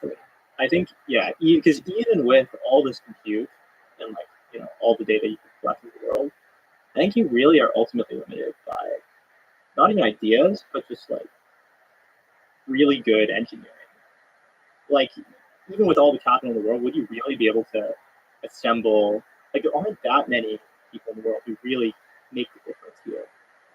And there's so much work that goes into research that is just like pure, really, really hard engineering. As like a very kind of hand-wavy example, if you look at the original Transformer paper, how much work was kind of joining together a lot of these really interesting concepts that are embedded in the literature versus then going in and writing all the codes, like maybe CUDA kernels, maybe whatever else. I don't know if they're written GPUs or TPUs originally, such that it actually saturated the GPU performance, right? Getting nodes here together and do all this code, right? And like calling it the best engineers in the world. Or maybe going a step further, like the next generation models, having these things, like getting model pairs into work and scaling it on like thousands of, or maybe tens of thousands of like D100s, which I think GPT-3 may have been. There's just so much engineering effort that has to go into all of these things to make it work. If you really brought that cost down to like, maybe not zero, but just made it 10x easier, made it super easy for someone with really fantastic ideas to immediately get to the version of like the new architecture they're dreaming up that is like getting 50-40% utilization on the GPUs. I think that would just speed up research by a ton. I mean, I think if you see a clear path to improvement, you should always sort of take the low-hanging fruit first, right? I think probably OpenAI and all the other labs did the right thing to pick off the low-hanging fruit. Where the low-hanging fruit is like sort of you could scale up to a GPT 4.25 scale, and you just keep scaling, and like things keep getting better. And as long as like there's no point of experimenting with new ideas where like everything is working. And you just sort of bang on it and try to get as much juice out as possible, and then maybe when you really need new ideas. I think if you're spending $10 trillion, probably want to spend some, then actually like reevaluate your ideas. Like probably your idea limited at that point. I think all of us believe new ideas are probably needed to get, all the way there to AGI, and all of us also probably believe there exist ways of testing out those ideas at smaller scales and being fairly confident that they'll play out. It's just quite difficult for the labs in their current position to dedicate their very limited research and engineering talent to exploring all these other ideas when there's like this core thing that will probably like improve performance for some like these amount of time. Yeah, but also these big labs like Winnie. So they're just going wild. Okay. So how big question looking on to the future. You're now at the center of the programming world. How do you think programming, the nature of programming, changes in the next few months, in the next year, in the next 2 years, in the next 5 years, 10 years? I think we're really excited about a future where the programmers in the driver's seat for a long time. And you've heard us talk about this a little bit, but one that emphasizes speed and agency for the programmer and control, the ability to modify anything you want to modify, the ability to iterate really fast when you're building. And this is a little different, I think, than where some people are jumping to in the space, where I think one idea that's captivated people is, can you talk to your computer? Can you have it build software for you as if you're talking to like an engineering department or an engineer over Slack? And can it just be this sort of isolated text box? And part of the reason we're not excited about that is, some of the stuff we talked about latency, but then a big piece of a reason we're not excited about that is because that comes with giving up a lot of control. It's much harder to be really specific when you're talking in the text box. And if you're necessarily just going to communicate with the thing like you would be communicating with an engineering department, you're actually advocating tons of really important decisions to this box.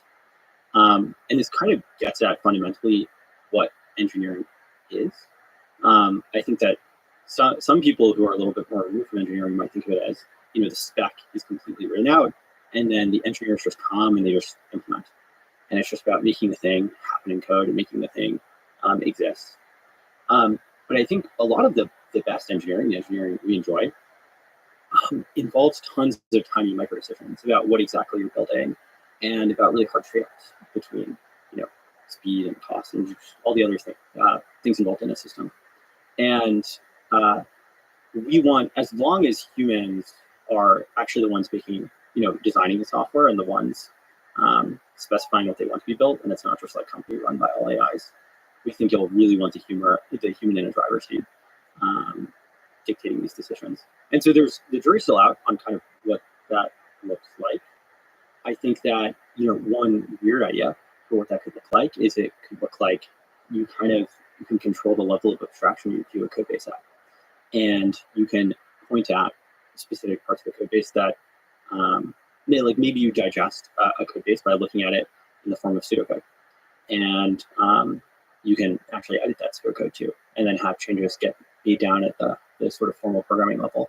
And you keep you can gesture at any piece of logic in your software component of programming. You keep the inflow text editing component of programming. You keep the control of, you can even go down into the code, you can go at higher levels of abstraction, while also giving you these big productivity gains.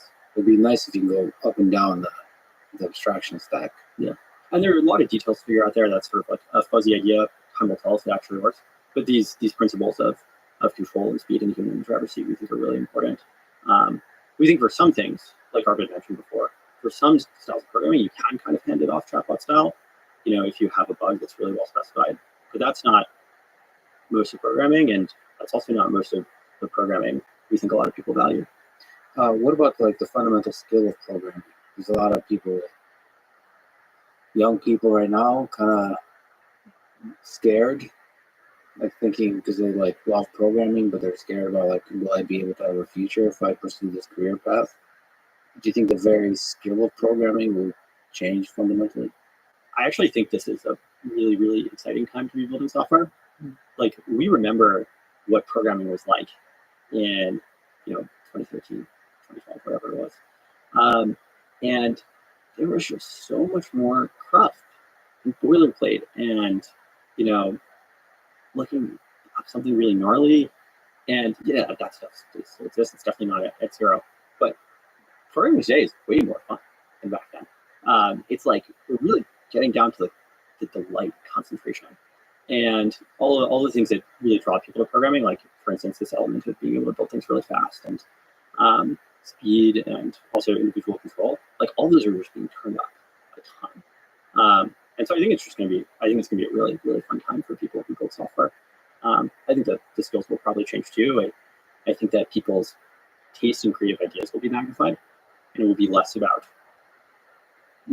little bit about boilerplate text editing, maybe even a little bit less about carefulness, which I think is really important today. If you're a programmer, it'll be a lot more fun. What do you guys think? I agree. I'm very excited to be able to change, like, just one thing that happened recently was like we wanted to do a relatively big migration to our code base. We were using async local storage in Node.js, which is known to be not very performant, and we wanted to migrate to our context object. And this is a big migration that affects the entire code base. And Swal and I spent, I don't know, 5 days working through this, even with today's AI tools. And I am really excited for a future where I can just show a couple of examples, and then the AI applies that to all of the locations, and then it highlights, oh, this is a new example, like what should I do, and then I show exactly what to do there. And then that can be done in like 10 minutes. And then you can iterate much faster. Then you don't have to think as much up front and stand at the blackboard and like think exactly like how are we going to do this because the cost is so high. But you can just try something first, and you realize, oh, this is not actually what I want, and then you can change it instantly again after. And so, yeah, I think being a programmer in the future is a lot of fun.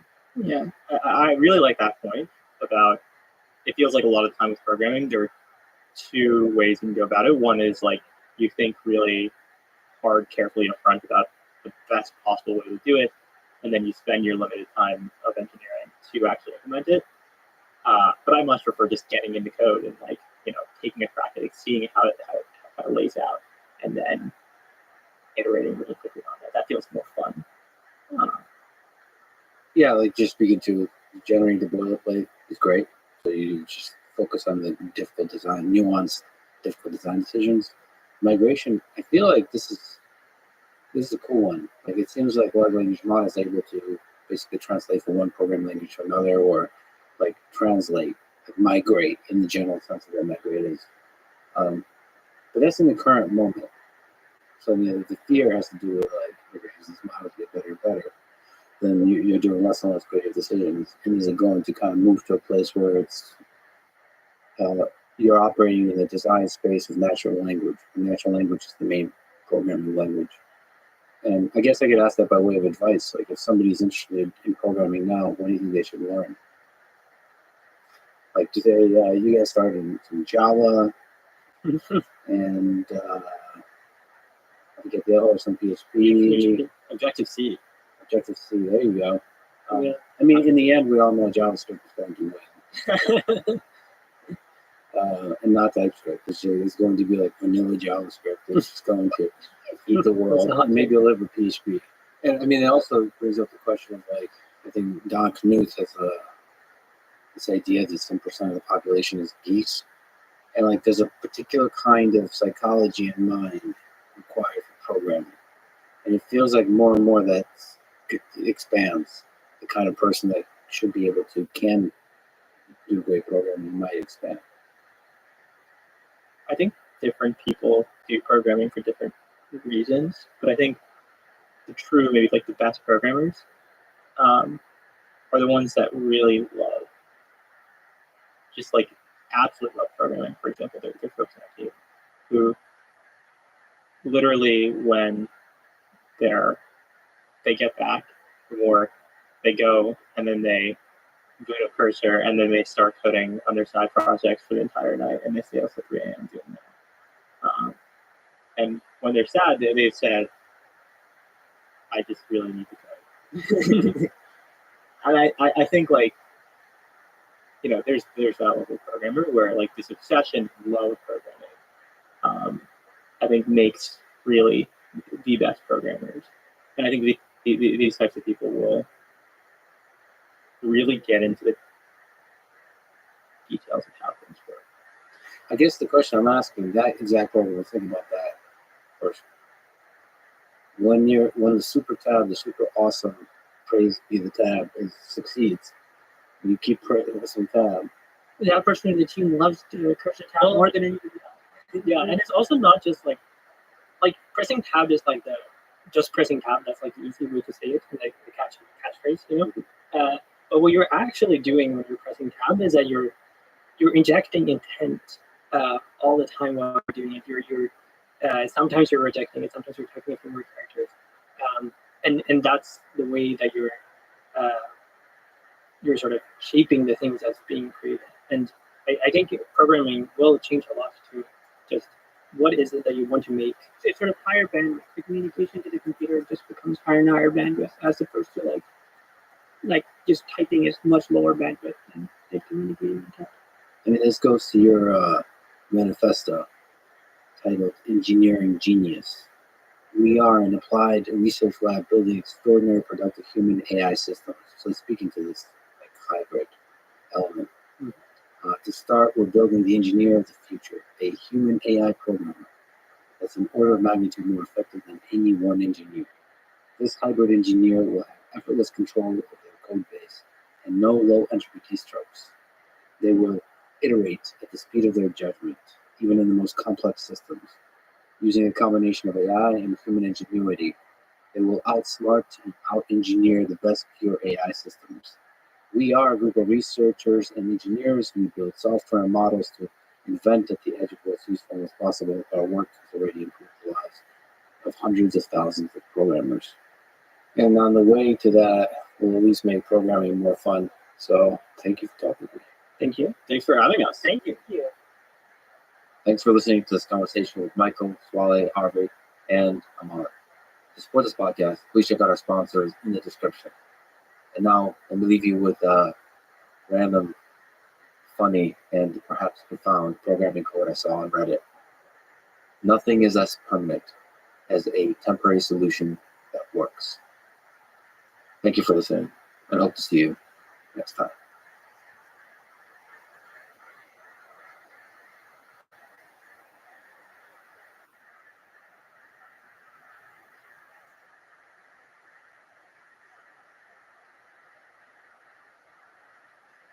For the vast majority of human existence, we've been nomadic, and we've done these kind of wider or tighter nomadic circles, depending on the geographic region. But they've moved. So once humans figured out how to stay in a place, that's the initial trigger to what would become civilization. I think you said beauty and blood went hand in hand for the Aztec. What I meant by that is they were absolutely comfortable with human sacrifice and ripping people's hearts out. They had this just grotesque, violent bent. But in the same way, they also absolutely loved flower gardens and poetry and music and dance. The same Aztec king who would order the hearts of 1,000 people extracted also would stand up at dinner parties to recite his own poetry. But they were really just surgical about it. They'd use a thick obsidian knife where they could just break the ribs right along the sternum and then push the sternum down, pull up, and just while the person was alive. Yep, while the person was alive. The following is a conversation with Ed Barnhart, an archaeologist specializing in ancient civilizations in South America, Mesoamerica, and North America. This is the Let's Figure It podcast. To support it, please check out our sponsors in the description. And now, dear friends, here's Ed Barnhart. Do you think there are lost civilizations in the history of humans on Earth which we don't know anything about? Yes, I do. And in fact, we have found some civilizations that we had no idea about just in my lifetime. When we've got Göbekli Tepe, and we've got the stuff that's going on in the Amazon, and there's some other less startling things that we have no idea existed and push our dates back and give us whole new civilizations we had no idea about. So, yeah, it's happened, and I think it'll happen again. Do you think there's a lost civilization in the Amazon that the Amazon jungle has eaten up or is hiding the evidence of? Yes, I do. And we're beginning to find it. There are these huge, what we call geoglyphs, these mound groups that are in geometric patterns. I think that the average Joe, when they hear the word civilization, they think of something that looks like Rome. And I don't think we're ever going to find anything that looks like Rome in the Amazon. I think a lot of things there, I mean, wherever you are on the planet, you use your natural resources. And in the Amazon, there's not a whole lot of stone. What stone is there is deep, deep, deep. So a lot of their things were built out of dirt and trees and feathers and textiles. But is it possible that all that land that's not covered by trees is actually hiding stone, for example, some architecture, some things that's just very difficult to find for archaeologists? I think at the base of the Andes, where the Amazon connects to the Andes, there's a lot of potential there, because that's where the stone actually starts poking up. When you get down into the basin, stone is meters and meters under the ground, except for a stray cliff here and there where the river dug deep. And even then, only in the dry season, because that river rises like over 100 feet every year. That's one of the things, having visited that area, just interacting with waterfalls and seeing water, I was humbled by the power of water to shape landscapes and probably erase history in the context that we're talking about as civilizations. Because water can just make everything disappear over a period of centuries, millennia. And so if there's something existed a very long time ago, thousands of years ago, it's very possible it was just eaten up by nature. Absolutely. In fact, in my opinion, that's almost a certainty in a lot of places. The Grand Canyon was dug by water. There's this wimpy little river in it right now, and you can't possibly imagine that it dug that, but it did. The power of nature and geology is really kind of magical. And when it comes to ancient civilizations that could be from a long time ago, there's probably a lot that are just under the ocean, and just the wave action have destroyed them, and what they haven't destroyed buried deep. Under the ocean, so you think Atlantis ever existed? I don't think that Atlantis existed. I do think it was one of Plato's many parables talking about putting it in an interesting story as a teaching device in his school. If one did exist, or a shadow of it, my money would be on Akrotiri. Akrotiri is what's left of a big city that was on the island of Santorini. And when their volcano blew up, it blew up most of the city and shot chunks of it so fast that 70 miles away in Crete, there are chunks of Santorini in their cliff. So it blasted what was ever there. But what's left on the side of the crater, Akrotiri, is strangely advanced for its age. And so if there's anything that's a model for Atlantis, as Plato explained it, it's Akrotiri. Akrotiri, the ancient Greek city. So it says the settlement was destroyed in the barren eruption sometime in the 16th century BCE and buried in volcanic ash, which preserved the remains of the frescoes and many objects and artworks. So we don't know how advanced that civilization was. No, but we can walk around the ruins and see that it's got streets, it's got plumbing, it's got little sconces for torches at night. It was a vibrant city with a lot of, especially in terms of hydraulic engineering. It's very advanced for being 3,500